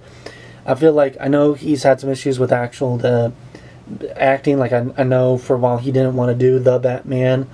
So I'm thinking, I was like, man, if you don't want to do live action, go the way Mark Hamill and do more voice acting, because you could really, get some. This is one of them, but you could really, become, I don't know, like the next. Mark Hamill is with the Joker. He could be the next Mark Hamill in regards to voice acting. All right, and we come to our last two films of last year. I saw these literally 2 days ago, so they're still fresh in my mind. Where I saw The Color Purple, and I saw Wonka. So we saw The Color Purple first. My wife really wanted to see that movie. I've never seen the original film. I've never read the book. I've never seen the Broadway play. I was aware it was going to be a musical. The acting was fine. The music was fine. For me, it was like just too dark, too real of a story. I really don't like I guess by the end of it, it's not so depressing, but for a good chunk of the movie, it's a pretty depressing film. Which I know I think it's based on real life events, and that does, it's a story that has to be told, but I am just not the audience for that. So I did not get into this movie. My wife really got into it. She really enjoyed it. But I did not. But it's not because it's a bad film. No, this was a great film, great production. Probably, as far as Broadway adaptations goes, probably up there with like Les Mis. And I don't know, at least that in regards to really good film adaptation of a Broadway show. Moving on to Wonka, I went in with low expectations for this film, because ever since it was announced that it was going to be a prequel to there's a prequel Willy Wonka film, and then later on we find out it's a prequel to the Gene Wilder Willy Wonka film, I was very hesitant, because Gene Wilder's Willy Wonka is one of my favorite films, and it's just pure imagination, and all the Oompa Loompa songs are just classic songs. And then we have Timothée Chalamet, which he's a great actor, but I don't know if he could sing. On top of that, it's a prequel. We've had a bunch of movies. I've seen a bunch of movies where it's a prequel to a movie that really didn't need a prequel. And we the last time we had the Willy Wonka movie with Tim Burton and Johnny Depp, they kind of did, his childhood, and it was really weird. I grew up with the book. It was like one of the first novels I ever read. I think it was like the second Roald Dahl book. No. Yeah, it was like the first or second Roald Dahl book I was ever introduced to. So I was in that one. They never give any backstory to Willy Wonka. He's just this eccentric chocolate maker. So I went in with low expectations. My only silver lining was the director was the director from the Paddington films, which I haven't seen the second one. I heard it's really good, but I did really enjoy the first one. And even the trailers for this film were bad. It was looking like it was gonna be really cringy. I know that they didn't really advertise it as a musical, so I know a lot of people got weirded out that it was a musical. However, just kind of, a hint, if you see people dancing in a trailer, most likely it's gonna be a musical. There are a few exceptions to the rule, but 9 times out of 10, if you see, especially in like a chorus line style Broadway looking dance to it, it's going to be a musical. So for people that are looking forward to the movie If, I most likely guarantee you that is a musical. They're just not advertising it as much. So, going back to Wonka. First song plays for the opening song, Hatful of Dreams, and I was like, okay, dang, yeah, this already is shooting up into my top 10 movies of the year. And the songs were really good. The humor felt really Muppety. Like, I really like the Muppet movies, of course, Christmas Carol and the original Muppets, but even like the 2011 Muppets. But like the humor and the style of the songs, I was like, I can really see this being like a Muppet style of movie here. But I don't think it's gonna get to the style and panache of the Gene Wilder movie until about halfway through the film, till we get to A World of Your Own. And let me tell you, I was grinning ear to ear. I was dancing in my seat. I loved that song, and I've listened to it at least 5 or 10 times over the past 2 days. When I'm out for my walks or when I'm just sitting, I'm just listening to that soundtrack. And I was like, whoa, okay. This not only made it into my top 10. The movie's not even over. It's not only made it into my top 10, it's made it into my top 5. And I'm like, this, this is still probably, biased, recency bias. But I'm like thinking, this is not better than the original, but is just as good as the original. Thank God, because I was really glad we finally got a movie to replace. Yeah, I guess it doesn't replace, but a movie that's better than the Tim Burton one. So, although the Tim Burton one does have some good points to it, like it follows the book a bit closer. Anyways, going back to Wonka, though, oh my goodness! And then just by the time we do get a version of Pure Imagination. And I was really hesitant on them doing Pure Imagination. And then, because it's like a perfect song, it's right up there with like Rainbow Connection, for me, at least. But then they add an extra line, an extra couple lines to the beginning of the song. And I was like, I like this better than the original. It makes it more personable, more I don't know, more heartfelt. You can still listen to the Pure Imagination, but I think I'm gonna prefer this version over the original now, as far as that song goes. Although the original will still have a place in my heart. Yeah. It was, a perfect prequel, which is weird to say because I don't think I've ever thought of a prequel as perfect. Maybe the closest thing would have been Rogue One. But yeah, that was, when advertisements are saying it's the feel-good film of the year, watch it for the whole family. I really agree with that for Wonka. I think it's still on theaters as the recording of this film. I think if you are hesitant on this, you should definitely go in with an open mind. If you don't like musicals or you don't like the Muppets, it probably won't be for you. But if you did enjoy the original Gene Wilder one, I think this is a really good, I guess not follow up, but like follow behind that movie. And it is cute, but it does have some road dog darkness to it. And Timothy Chalamet, I feel like he really did a good job um, being what was supposed to be like the Gene Wilder type of Willy Wonka. He had the wildness to his hair and to his, the kookiness and everything. He really brought it his all A game there. So with that, that is 15 years of ticket collecting. Let me know down below your thoughts to any of these films. I know I'm going against the grain on some of them, and on others I'm kind of disagreeing with the overall basic consensus. So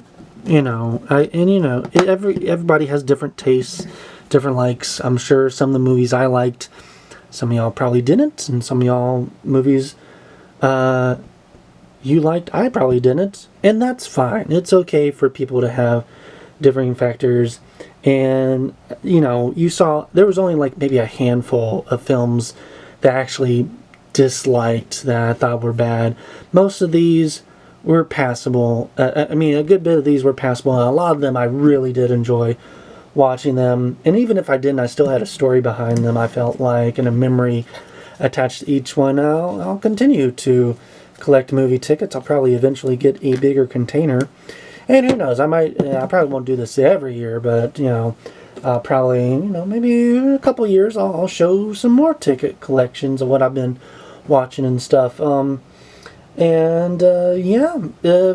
free, if you've made it this far, you still like listening to my voice, check out some of my other videos. I've got other collection videos. I talk about movies and television shows a lot on this channel, so if you like that, if you like what you've seen and heard so far, make sure to like and subscribe. And until next time, thank you and have a good day. Have a happy new year.